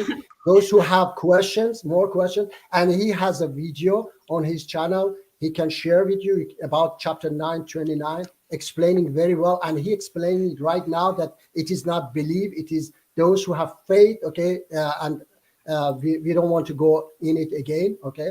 So please. Yeah. Yes, and I would like to add on that the jizya, no, it's not a tax. I agree with you, AP, on that, but I also don't believe that it is a sort of like a levied payment that is placed on people for protection. I don't think that that is the case. I think that jizya is a compensation, comes from the word jaza, which means compensation or payment or repayment for reparation. These are payments of reparations that are supposed to be made by those people who were taking the money from the poor, from the people and consuming it wrongfully. They were supposed to pay this reparation. What in the world did you get? Where in Let's the let world the did you get negative that side from? have the last word. For not being Muslim, that's what Can it's I have my reparations 30 seconds? Let's let the negative side have the last word so they can, because this is for them. The negative side. Nuriyah, do you want to go ahead? Or... Yeah, no, I mean, this is the first time I've ever heard that they're not spending money according to the state's wishes and therefore it's a reparation. I mean, really, well, you said it in a good way. So what are they doing wrong? No, I said that it's referring to the people who I mentioned in verse number 34 who are consuming the wealth of the people wrongfully. And those people, because they have consumed this wealth, once you have fought them and you have gained power of them, they have to pay reparations for that money that they took. That is the jizya. And they have to pay it according while they are saghirun. The word saghirun means to be made small. All of us, every single person is saghir. I'm sorry, that is simply absurd. Chapter 9, verse 29 says, fight those who don't believe and humiliate them until they pay the jizya. Jizya was unanimously accepted as protection money imposed upon non-Muslims. The Muslim states, as historically reported, imposed it as such. The Muslim caliphates after Muhammad until the Ottoman Empire imposed jizya as protection money in exchange for their lives upon the disbelievers. This is a historically known fact. And the Quran we have so many and humbled in the same. Yes, and when it comes to the context that Rashid here is talking about, in chapter 9, verse 34, it talks about those monks who or priests who take the money of people unjustly is merely mentioned as a detail within the broader context of why why Christians and Jews are bad. If you want to go that way, you could just go with the next verse here, given as reason to fight the Jews and Christians. It says the Jews say Ezra is the son of Allah, which is by the way a completely ignorant statement, and the Christians say the Messiah is the son of Allah. That is their statement from their mouths. They imitate the saying of those who disbelieve before them. May Allah destroy them. That whole thing about taking the money of people unjustly comes many verses later within the context of criticizing and bashing the Jews and Christians who should be fought. Okay, we need to move on now. Okay, we need to move on. Let's go to the next one. Ladies and gentlemen, we do have more questions on the list than we have minutes left in the Q&A. So that last super chat from Paul Singh is the last super chat that I will guarantee that we will read, but I will try to push our gracious interlocutors to answer all the ones that you guys send. But just giving you guys a fair warning right now. So with that, here comes the next one from Zagros Ozcan for $1.99. They say that's what happened. Oh yeah, we already read that one. From Zagros Ozcan for $4.99. They say Muji himself is. Well, I'm not going to read that. They are alluding that you are a member of MEK and that they are not a good organization. Joseph Smith level stuff. All right. And, okay. Child let me re-education. Let me fast respond to that. I'm not a member. I'm a supporter. Okay. And only just a few months ago, 50 Nobel Prize winners support MEK. 50. I can bring you up. Yes. You see today. Okay. Yes. You cannot hear the truth. about the organization that exists Dude, today. nobody cares about your organization. Can you So, please okay. stop propagating this nonsense so that people can you don't talk please about it stop them? anymore? Can you Oh my please stop them? God. I have been accused and I have to answer, okay? Thousands of Because you talk about it all the Okay, time. you see, they don't allow you talk, okay? If they have the power, they shut you up, okay? So I say that we have thousands of European parliamentarians and American senators and, congressmen who support us. And I said last week, 261 support us. So don't come with this I'll be back when bullshit, this is okay? over. Don't come with these bullshits that I am, my organization is this and that, okay? Trump vice president, Trump's foreign minister, okay, they have been supporting my organization. All right. So if you want, you can have a debate with me on your channel, Nuriyah. Okay, AP Runaway. Okay, and bring your facts that my organization is what you say. Okay, bring a single. Sure. Okay, shall we do that? All Nuriyah? right, let's move on. Shall we do From that? Paul let's Singh for follow $5, they the say rest of AP and Nuriyah got them. Christians are to be fought based on their beliefs. So Yeah. you got fans out there, AP and Nuriyah. Thank you. From messed that up. From Hates Stairs for $5, they say to Perfect, I believe Perfect Dawah. Genuine question: why do you support fascistic values? What? Why do you support Fascism. fascistic values? Well, like what? Like what? Like Can you- Islam, for example. Like, okay, that's that I'm the biggest enemy of that fascist Islam, like Iranian fascist regime. I have fought it 43 years. My organization as well. We fought for non-Muslims. Okay, we could have everything we wanted. We had no issue about hijab, but we fought against. We have lost over 100,000 of our members. My brother have been executed as well for these values, and I have been. On my channel, everybody know that I am banned by this extremist Muslim and fighting that fascist Islam that you are talking about. Okay, yes. I sympathize with your feelings, but it just keeps reminding me of that one question. Then why in the world are you here arguing with us instead of going and talking to Muslims? I have said that. I have said that they have blocked me. I'm doing that. I'm trying. I have asked. Did I ask you, Kaz, that organize a debate with Daniel Isis Jew with me? Did I ask you from beginning? Yes, They ran away. But Yes. Perfect Dawah, that shows you that they don't find your version of Islam credible. They don't consider that Islam, so they No, don't they want are to running engage away. with you. They are You running should away. just leave Islam because Yeah, Muslims yeah. obviously don't like Yes. your version of Islam. Oh, okay. They ran Perfect away Dawah from did ask me to try to set that up, and I will try to set that up. So Yeah, if you, thank do see my link in the description below, look for that on my channel at some time in the future, maybe, All or right, yeah. with another All right. Islam I member of appreciate Islam, it, man. maybe. Yes, I appreciate it. But let's move on to the next question, shall we? From Coffee Mom for $4.99, they say to Perfect Dawah and Rashid, if modern society didn't condemn slavery and terrorism, would you then acknowledge that the Quran says what it says? I don't believe that the Quran actually supports slavery. There are several verses within the Quran which do talk about the emancipation of slavery, of slaves.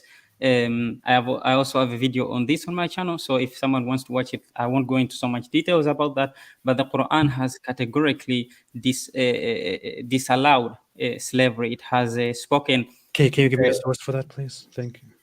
Well, Allah subhanahu wa ta'ala, when he's talking in the story of Moses, Moses accuses Fir'aun about the idea of enslavement. And in that rhetoric in chapter 26 of the Quran, in Surah Al-Shu'ara, I believe it is, in that conversation between Fir'aun and Moses, Moses asks Pharaoh that, وَتِلْكَ نِعْمَةٌ تَمُنُّهَا عَلَيَّ وَأَنَا عَبَّدْتَ بَنِي إِسْرَائِيل. He accuses him that this is the favor that you pretend to have done for me when you have enslaved the children of Israel.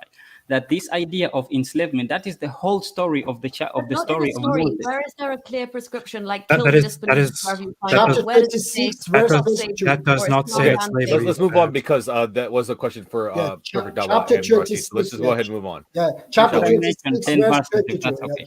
Yeah, chapter I would Yeah, the 26. answer. 10 verses. Let me, chapter 26, verse 22, chapter 7, verse 127. Okay, these are two of them, and there are more. Okay, that Quran condemns slavery and is biggest crime of Pharaoh. One of the biggest crime of Pharaoh is enslaving people. That's a lie. That's complete That's a lie. nonsense. That's a lie. lie. Okay.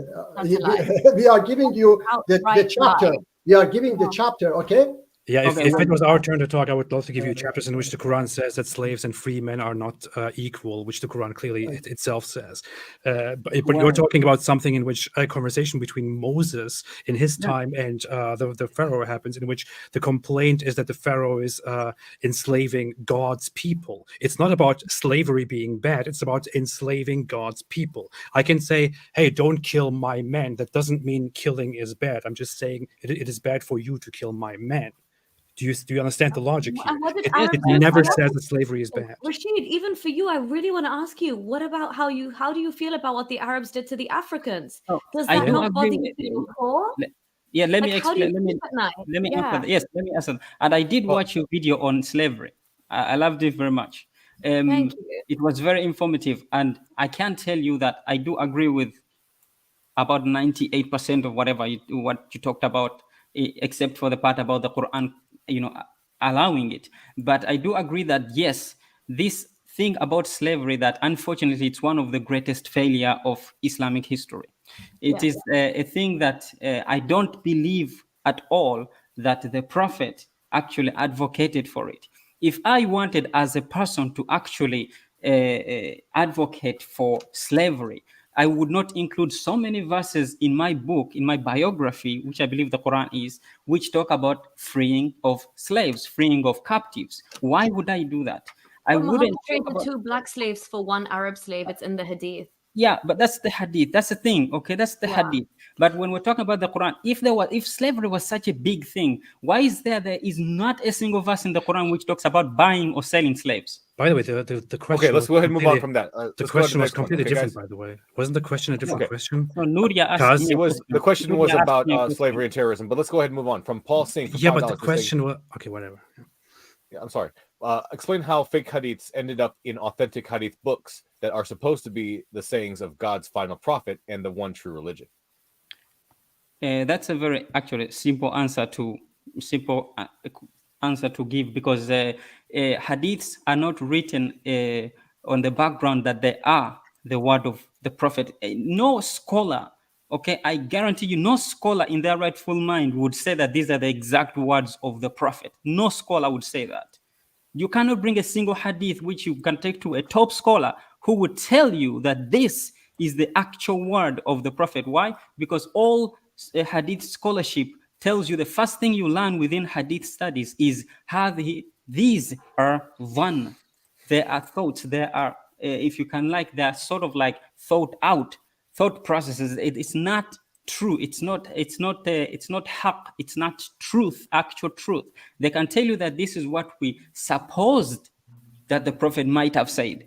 That's the highest they would ever go. No scholar would ever tell you that these are the exact word of the prophet. So to understand how the hadith came into, false hadiths came into this hadith literature, it's because of tradition, ego, and also different practice and desires of people. That's how hadiths come in, but Quran could not be changed to that level. So it has to go through the hadith, because the Quran couldn't be changed to that level. So you have to, if you want to change about Islam, you have to go through the hadith route. You couldn't do it through the Quran. Can I just respond? I'm sorry to rush you guys. It's just that we have so many questions. Yeah, left on very the list, fast, and I know very you fast. guys have time. Yeah, very fast, very fast. Okay, 30 all right. seconds. Please, yeah. please make it So, quick. yeah, some people wanted to put their wishes, in Quran, but they couldn't, like stoning adulterers and suckling an adult. Yeah, that's why they made up hadiths for that. Okay, and they said even the verse came down, but why it is not in Quran? Because it was eaten by a goat. So that's why there were people who tried to corrupt Quran, but they couldn't. So they added their desires in hadith. Okay, that's my response. All right. So you're saying God made that goat eat it because it would be Yeah. corrupted otherwise. All right, let's move on. All right, from Church Apologetics class for $5, they say, why does the Quran say that semen comes from the breastbone of women? Ibn Kathir. Is that no? I don't think that the Quran. I know they claim that the Quran says that semen comes from the backbone, between the backbone and the rib. No, it does not. That you have to look at actually the Arabic. If you this is easier to explain to someone who understands Arabic. The thing about is that when it says that it emits يخرج من بين الصلب, that idea from between, actually the Arabic just says it comes out between the sulb and the tara'ib. This is a euphemism for sexual intercourse. It's not talking about, I don't want to go into details, but it's a euphemism about sexual intercourse. The Quran tends to be very subtle when it talks about sex.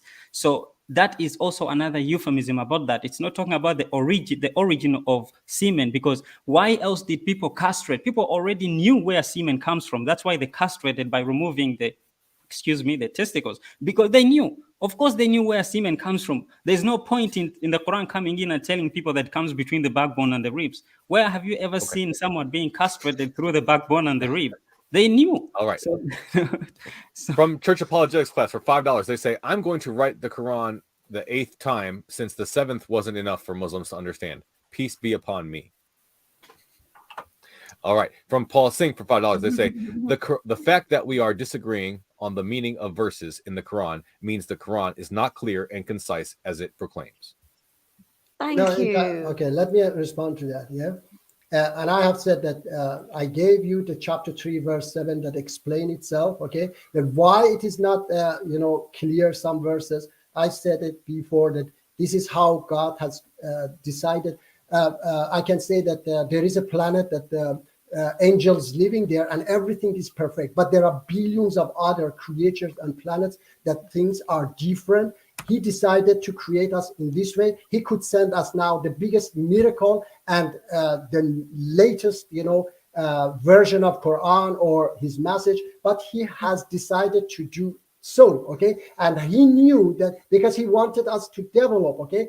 I see the beauty of the creation in this way. Maybe someone else doesn't see it and want everything perfect right now. Everything should be perfect. That's, you don't understand the beauty of creation, that he created us and he wanted us to develop, okay? Thank you. Okay. From Pancake of Destiny, they sent a super message, so thank you for that. Then from Fresh Stream, California, from Fresh Stream, they sent $6.99 Canadian for Perfect Dawah and Rashid. They said, can you think of any individual, organization, or country in this world that should be targeted and fought according to Islam? Like, you mean that I don't understand what he meant. Organization. Is there any organization, person, or country that should be fought according to Islam? The oppressors. The Quran says many times who are the oppressors today? Yes. For example, Iranian fascist regime is oppressor, and we are going to fight them. Okay, and we have been fighting them 43 years, and we are going to bring them down very soon, hopefully. Okay. I agree. All right. So these are oppressor. Now Russians are oppressor, have attacked Ukraine, and Ukrainian people have the right to fight them back. Okay. So this is the answer. Yes. Okay. From Samir Farsain for $5, they say, what is the punishment of military deserters? What is the punishment for military deserters in most countries? They're sort of apostate prophets as well. How come you don't condemn that apostate prophet? So the equation that is being made here is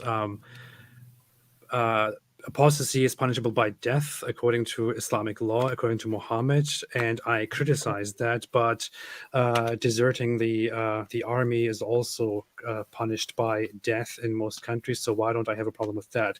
Which is just extremely ludicrous thing to say for somebody who says that. A religion is not an army. A religion is not a military force. It's not something that you are there to fight. It is something that you are brought up with in most cases. To believe that it is true and that you must hold on to it in order to go to the good place in the afterlife, or if you don't believe in it, you go to hellfire. And being punished for refusing to believe in that, or being punished for failing to believe in that, being punished for losing your faith and being put to death for that, is simply unthinkably insane. That's not comparable to what you are talking about, although I don't agree with that either. I disagree Okay. with that. Yes, No, no, also I'm sorry. We have to move on. I just want to I'm say sorry. I disagree as a Muslim with that statement, that question. Okay, this is Okay, let's move on. absolutely different. It's not military. Of course you do, because Okay. Islam is a political Okay, ideology. we really must move on. From Aziri schizophrenia for 2390 MYR. They say negative in a relationship. Do you believe there is a leader and there is a follower, or do you believe both sides can be equal? I didn't believe that's for the Is that for us? the Or affirmative. I believe that is the affirmative. I didn't understand the question. okay. I think that when it comes down to it, really, you can have certain cases in relationships where one person might take charge over certain things, or might be responsible over certain things, and another one might take charge over certain things, and then the other one follows. If you can have sort of like that hierarchy, but hierarchy spread out into different responsibilities, I think that you can have that. I don't know if you can have a happy relationship where one person controls completely every single thing. I don't think that you can have a happy relationship in that case. I think that it's inevitable. It's going to be inevitable for someone to take the reins in some things and another to take the reins in other things. But in the end, it sort of like balances itself out even through that. That's how I see it. Okay. And from Church Apologetics class for $2, they say, why won't Perfect Dawah or Rashid debate Christian Prince? Okay, can I answer? Yeah, Christian Prince. Yeah, let me respond. I went to talk to Christian Prince and another one. What is her name? I forgot. Both of them were such a disgusting people, and they were just attacking you, humiliating you. I was talking to Christian Prince kind of half an hour. He was such even my brother in Christianity, who is admin on my channel, he also said that he was absolutely terrible and he shouldn't treat you like that. I went like a human being talking to him. He just was humiliating. He was attacking. Treat who? Me. Okay. So I cannot talk to such a people, who are so aggressive. I was even asking him that your religion teach you to love people, even your enemy. What is this kind of, treatment? He was saying that, he became Muslim and said that, here in this verse of Quran says that Allah has put the hate in me. So I realized that I cannot talk to such a people. Okay. That's why I'm not going to talk. Okay. I can debate him on such a platform, but not on his platform. And from Pancake of Destiny, member for 3 months, they say to Apostate Prophet, respect your courage to leave this cult. Thank you so much. I appreciate it. And from Sugar Goat for $10, they say, if Islam is not true, then why did Andrew Tate become a Muslim? Yeah. Oh, by the way, shout out to Andrew Tate. Andrew Tate recently officially converted to Islam, and much of his reasoning is that Christians don't follow Christianity properly anymore, and they're weaklings, and they're not tough enough, and Islam is a It wasn't strict, tough, and misogynistic which is enough very for him that he found it. Which is very funny. Like, did you ever see Andrew Tate as a good Christian? No. But now he turns to Islam. It is now for his reasoning. He also says that Islam is a strong religion which doesn't tolerate things left and right, and that is good. And it also treats women like dirt, and that's why he loves Islam, of course.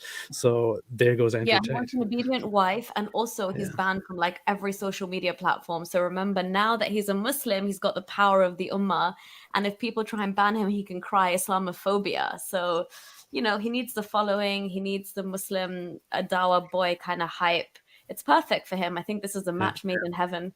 I said it before. I wanted him to convert to Islam, so I'm very pleasantly surprised by this. I think he fits in perfectly, his personality into Islam. Oh, 100%. All right. From Karma's Real for $5, they say, Team Negative, what's your foundation for objective, moral, right, wrong values? If the Quran has bad values, what are your grounds for judging morality? Yeah, I don't mind. So for me, morality is not something that's like static. Like it's a lot more dynamic, and we just like as humanity, as we evolve and progress as a society, the same way that cultures evolve, our morality will have to bend itself to fit the current like worldview that society holds. Which is the whole reason for a debate like this, is that the Quran itself has basically made us stop in time and be 100 years ago, because those were the morals of back then, and they're codified in this book, and we're expected to just say, oh, this is objective morality. I just think religion should not hijack and have a monopoly on what morals or morality is. Sorry. So yeah, I think we are actually moral, despite religion, to be honest, despite the Judeo-Christian values, just despite Islam, we have gotten to a better place thanks to the Enlightenment and secularism, and this push for this, always in the face of religious backlash, trying to keep us backwards. So yeah, in the same way that today, the LGBTQIA plus community is enjoying rights that they didn't have, 20, 30 years ago, the same way that more like humans progress. And that's the same thing. In the same way we see the law develop in general countries as well, we see like case law and precedent develop based on what the needs of the hour are for society. Yeah, I can All say right. I agree largely with much of what Nuriyah said. I would just say that I don't think morality is. I don't think there are objective moral values. I don't think that morality is something that can be, or that even requires to be seen as an objective truth. I think morality is entirely a human construct developed out of the necessity of living together within societies by humans, and I also think what I focus on there is that people strive to be well. People strive for well-being, to live in well-being, and to then look for what is best for that end and what is not good for that end. And based on exactly that desire, they come to different moral understandings, even though they may create different moral theories with that. And based on those, I would say Islam is definitely not good for human well-being. Okay, from Zagros Ozcan for 199, they say, Rashid, how could Islam fix humanity? Explain the steps. Yes, Islam can help. But I wouldn't say Islam, I'd say the Quran. So I would change the question there a little bit. I said Quran, not Islam. Yes, the Quran can help because though, as I said in my opening, that though we can arrive at these good values for our well-being without the Quran, I do believe that 100%, and I agree with Nuriyah that morality is not static. But I do take that just because we can, it doesn't mean that there can't be something that we can lean back on. Something like, for example, you have like a constitution. Though we know that we're not supposed to do these things, it's good to have those things in the background, like to have them on paper or to have them codified somewhere. So the Quran is sort of like that. And I think that the Quran does not contradict anything that can can allow, for example, us to reach well-being. So anything that can make us feel well or achieve well-being within society, the Quran will not contradict that. So whether it is done, whether well-being is achieved through Quran or whether it is achieved through other values, I think that the objective is the same. The Quran seeks to build well-being. That's its purpose. That's its point. And so that, anyway, I hope that I did not go all around, but I think that the Quran is just a codifier. It's just codifying what's already there. These values, we could have reached them without the Quran. The Quran was I agree with that. Yeah, that's the thing, Okay. that the Quran is just codifying them for us. We could have arrived at these values without the Quran. I agree with that. All right, last. It's good to have a Is codifier, the something that cancer. codifies. Let's be real. The Quran is the cancer that needs to be cut. It's not just the. That's the root of the problem. What it codifies. Anyway, sorry. No problem. Okay, the last two questions before I gave the warning are here. Pancake of Destiny for €6. They say, why did Allah order to fight people of the book in Surah 9, verse 29? I already explained that. Yeah, we have explained. Sorry, I don't want to repeat it again because of time. I think maybe Okay. if there's another question, I would rather take that. Great. From Paul Sink for $5. They say, can you explain how slavery, right-hand possessed women, and child brides are good? Quote unquote. Perfect. Dawah, you want to take this or should I? Okay. You can take the slavery and you can talk about. No one wants the slavery. No. I can say yes. I can say because the slavery we have already talked about it. The slavery we have already covered. Right. Who's going to take that? There is no child bride in Islam. Okay. In Quran. Yes, please. Brother Rashid. In the Quran does not talk about this idea of child brides. It does not mention a particular age but it calls for rushd, that there has to be sort of like this mental maturity sort of like what is required for a person in Surah. Okay, let him answer. So that is sort of like a requirement which is also required when you are dealing out money, for example, for the inheritance in Surah An-Nisa. As for the slavery, I've already talked about that the Quran does not call for slavery. And I asked the question before to both our opponents today that if slavery was such a huge thing as you guys are blowing it out to be, why is it that there's not a single verse in the Quran which talks about buying and selling slaves? There doesn't have to be a verse in the Quran which talks about buying and selling. No, there hasn't. If you want to ask a question and get a response, please let me respond to it. If the Quran doesn't have to give clear instructions on how to buy and sell slaves, it is sufficient if the Quran, for example, talks about women that you may have besides your wives, besides your marriageable wives, that you have captured or that are held by your right hand, which is something that refers to captives of war. And the Quran also says, as I mentioned before, Allah gives a parable, and it says that a free man and a slave are not equal, and Allah has given some better, benefits or blessings than others. Yeah, you look kind of confused, so let me pull up the verse, but you can respond to that. Chapter 16. If also, I think Rashid, that I know you're trying to trap us here, but it seems like a bit of a cop out because the Quran doesn't have loads. I mean, we could argue everything. Then the Quran has basically no verses for women's rights. So why should I think that Islam has women's rights, right? But when throughout Muhammad's lifetime, I'm sorry, you have to be freaking blind to not understand in his lived example how he was dealing, trading, and raping slave women constantly. And somebody from your heritage to be trying to defend slavery and say that, it really makes me like. I didn't defend it. I didn't defend it, Nuriyah. No, but you're trying to say like, if it was such a big deal, like why did it not mentioned over and over again? Even if he traded one slave, and we know this from the Hadith, even if you want to ignore it, he traded two. He thought 2 black slaves were worth 1 Arab slave. Even his you go to Hadith. He never says a non-Arab and the Arab superiority thing. He literally this is about Quran, Nuriyah. This is about Quran. Yes. You are mentioning something outside of it, and I told you I don't agree with that.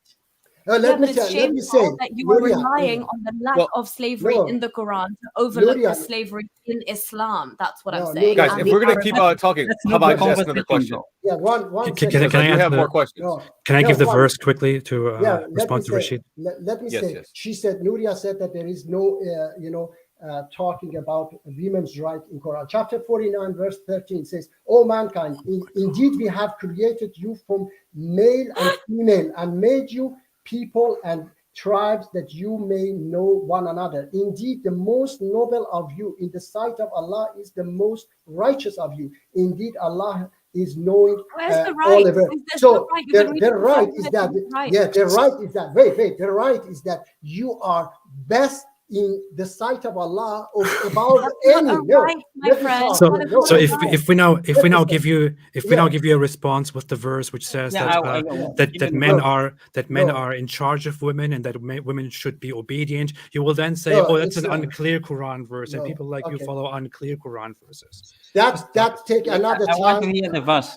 Yes, that's take. Give us the verse, AP. What? Okay. Quran chapter 16 verse 75 says, Allah presents an example, a slave owned and unable to do a thing, and he to whom we have provided from us good provision, so he spends from it secretly and publicly. Can they be equal? Praise be to Allah, but most of them do not know. So it describes a slave and a free man as unequal beings and says, look, can they be equal? No. So they, like this, Allah also gives provisions to some of you and not to others of you. So it's explained as a very casual thing within the Quran, as opposed to the Quran ever saying that slavery is bad. Does it ever say that slavery is bad? No, it doesn't. Does it ever talk about it as a normal thing and justify it? Yes, it does. No. I can give you a verse, for example, which views it as a bad thing. You will talk about the whole Moses and Pharaoh thing, which we have established is not I have about 10 verses that have to do with. Okay, show me. Tell me. Idea. But is that good enough for you? Oh, okay. No, tell me. What's the verse? Let's just move on then. Let's just move. Well, I mean, please give me the verse. What is guys? Perfect Dawah is doing an after show, so I mean, you guys could take it there. We do want to. I mean, I don't know if you guys have anything you want to do. If you want to keep it going, I don't care. But I do have more questions I want to ask, though. Yeah, okay. If we want to stay here, just because they did send their super chats for money. From Arden Rami for €2, they say, in which context is it okay to strike your wife? Okay. Yes, we have different maybe opinion. Okay. According some scholars and some interpretation, and my interpretation, it does say that leave her. Okay, there is no strike. And the next verse clearly explain that if you fear that they separate because he has left her, okay, then send somebody from her family and his family to bring them back together, not from the same room, because if where does it say that? Where does it say that? This the next verse says that chapter 435. 435. Okay. After 434, okay. First, it says that look, it is logic that the in the past people were women were just slave. Okay, they didn't have any rights, and I could beat my wife to death, and even they do today. I have in 3 months in lockdown in Mexico, 1,000 women were killed in domestic violence. So in that time was even worse. Japanese men, they had the right to behead their wives if they were, disliked them. So Allah doesn't send the final messenger of God. I'm beating my wife, and then the messenger of God comes with the final message, say, "Oh, my servants, beat your wife." Okay, I'm doing that. I don't need you to instruct me. So Allah came, and as a husband, I know that the second step that which says that separate your bed, ease the situation, because I know myself that day after I come down and God, please, okay, man, no, wait, I'm Jesus. explaining. Yes, I'm explaining that. That's not about mystery. Okay, I think we should move on to the next question. Okay, I say I can give you verses that. Okay, all right. So we can do it next on my channel afterward. Yeah. Okay. Yes. From Samir sent another $10 super chat and said, Islam ordered them to pay the jizya because they don't pay zakat. Abu Bakr, if any Muslim refuses to pay me a rope they use to pay to Prophet Muhammad, I'll fight him for it. So you can see the fairness.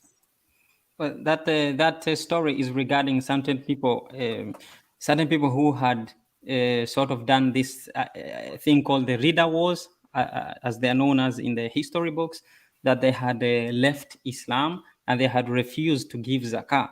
And that hadith is sort of said in that context. That's actually the perfect example. These Muslims had refused to pay the zakah, and as a result, so Abu Bakr, was he right? I don't think so. But that in his decision, he decided to go to war with them because he considered it as going against the state. So he viewed it as such. So that's why, for example, Umar objected to it and said, "Hey, would you really fight these people even if they already say the La ilaha illallah Muhammad and all that, and they pray?" So so in his mind, he justified it, that way. I'm not sure if the story is true or not, but that's what is in the hadith literature. Also, Rashid, sorry, just a quick question. In the Quran, it says that the first portion of the zakat should go to the poor people, the miskin, and the new converts, or the reverts, as Islam likes to say, to Islam. Do you not think that's a little bit of a bribing tactic, that anyone who converts to Islam, if you're poor especially, you're going to get this much of the money first? What's up with that? Well, I think that all the different categories that are given there are also the categories that are given in other places. But for example, that verse, إنما الصدقات للفقراء والمساكين والمؤلفة, the thing that you're talking about, مؤلفة قلوبهم وفي الرقاب, that and also inclining others to the path of God, or to Dawah. inclining the path, inclining to others. Dawah. Yeah. So people have understood that as these people who are going out and spreading the message, that they can live off that, that money. Like so Muhammad and Shihab bin Ali Dawah, living off their Dawah. So because if it's sort of like, for example, when you have in old Christianity, and this is not a sort of like, whataboutism or whatever, but it's sort of like that, just to understand it. Like, for example, you used to have missionaries who would go out, Christian missionaries who would go out, and they would be sponsored and supported by the cleric or the group or the organization that they were from. The organization would collect this money, and of course those missionaries, because that was their job, that was what they were doing, they were going out spreading the message, so they would live off that support. So I think that that is what is being talked about in that particular part of the verse. Awesome. Okay. Thank you. And from Zagros Ozcan for 199, they say, let's talk about Banu Qurayza. I'll put it on the screen there if you guys. Banu Qurayza was a Jewish tribe that, like every single tribe in Medina, Muhammad's city, which he took over, was massacred and eradicated based upon the suggestion that they committed treason. A little correction: the other Jewish tribes were not all massacred; some of them were expelled. So, yeah. Okay. Okay. No, it's okay. There was a question. Okay, just AP explained. Brother Rashid, would you like to address it, or shall I do that? No, you can take it. All right. Yes. That's already when the story is talking about different situation, different numbers. Okay, is suspicious. Okay, and if first of all, they say that Prophet Muhammad gave the decision, the judgment on, I guess, one of them, the Jews themselves. Okay, despite Prophet Muhammad, first of all, Allah says that to his own prophet that do not judge people, because the best judge is Allah. Okay, and Quran talk about how to treat the prisoners of war. They were prisoners of war. So if he did that, first of all, Prophet Muhammad was the best judge there, okay? And he didn't judge them himself, and he gave it to somebody else. Itself is totally, for me, it's a lie, a big lie. And if it really happened, which we were talking, Brother Rashid, as well, then Prophet Muhammad went against Quran, because Quran clearly says, and I have, if you Google the laws of war in Islam, it tells you clearly that you have no right to kill the prisoners of war. Okay, so they were prisoners of war. Okay, that's Is it better than the Mandela? Okay. I doubt it's better than the Mandela prison rules. Have you heard of the Mandela rules for prisoners of war? Belarus, I don't know what is that. The Mandela rules. Yeah. I don't know. Okay. Okay. So from Zagros Ozcan for 199, they say, why couldn't Muhammad's wives remarry? Should I take this one, or do you want? Yes, brother. Okay. I think I believe that has something to do with the time, or also it can have something to do with the idea of marrying a leader's wife.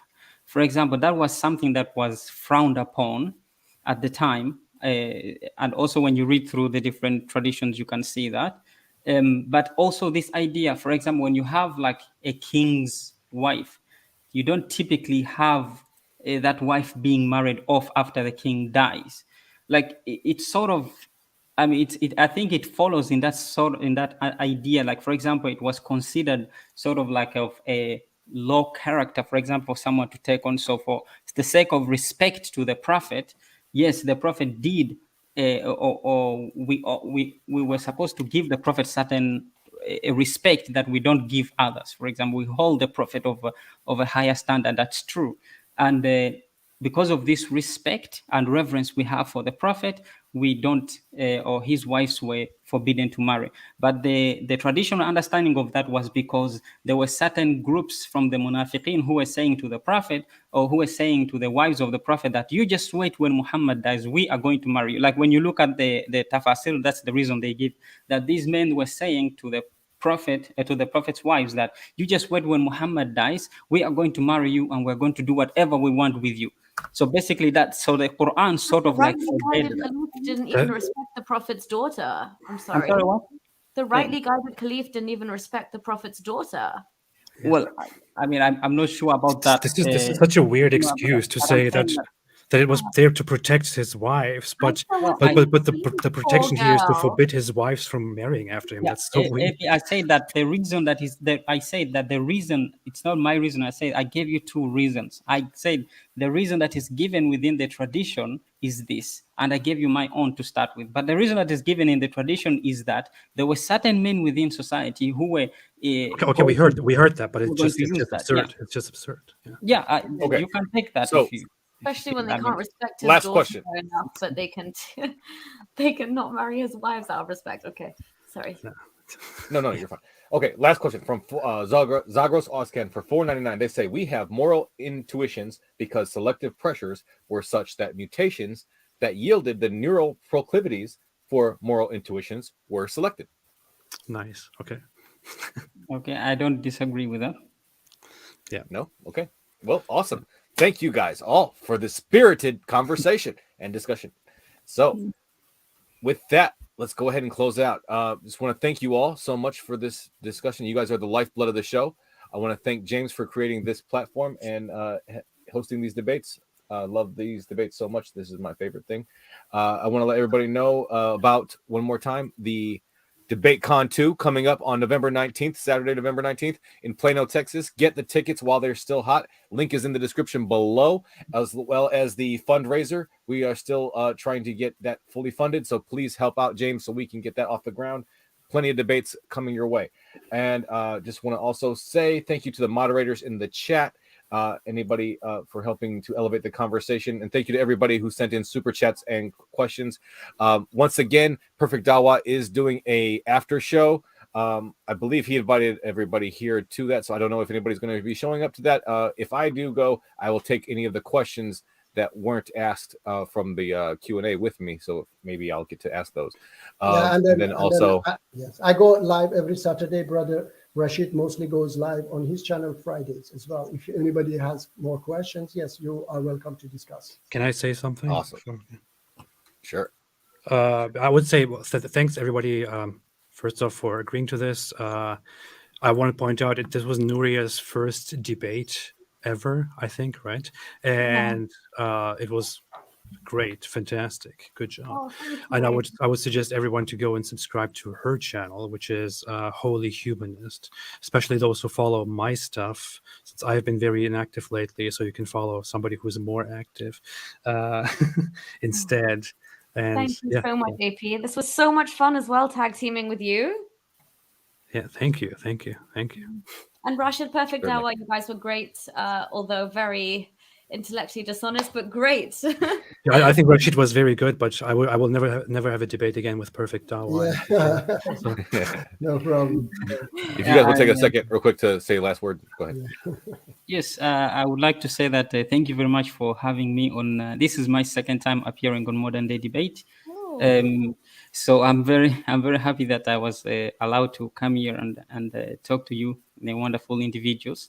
AP, great stuff as always. You are a challenge, I have to say. But I do like the fact that as you know, as the debate was going on, that it went a little bit south, right there when you were screaming at each other. But me and Nuriyah enjoyed that. I think so.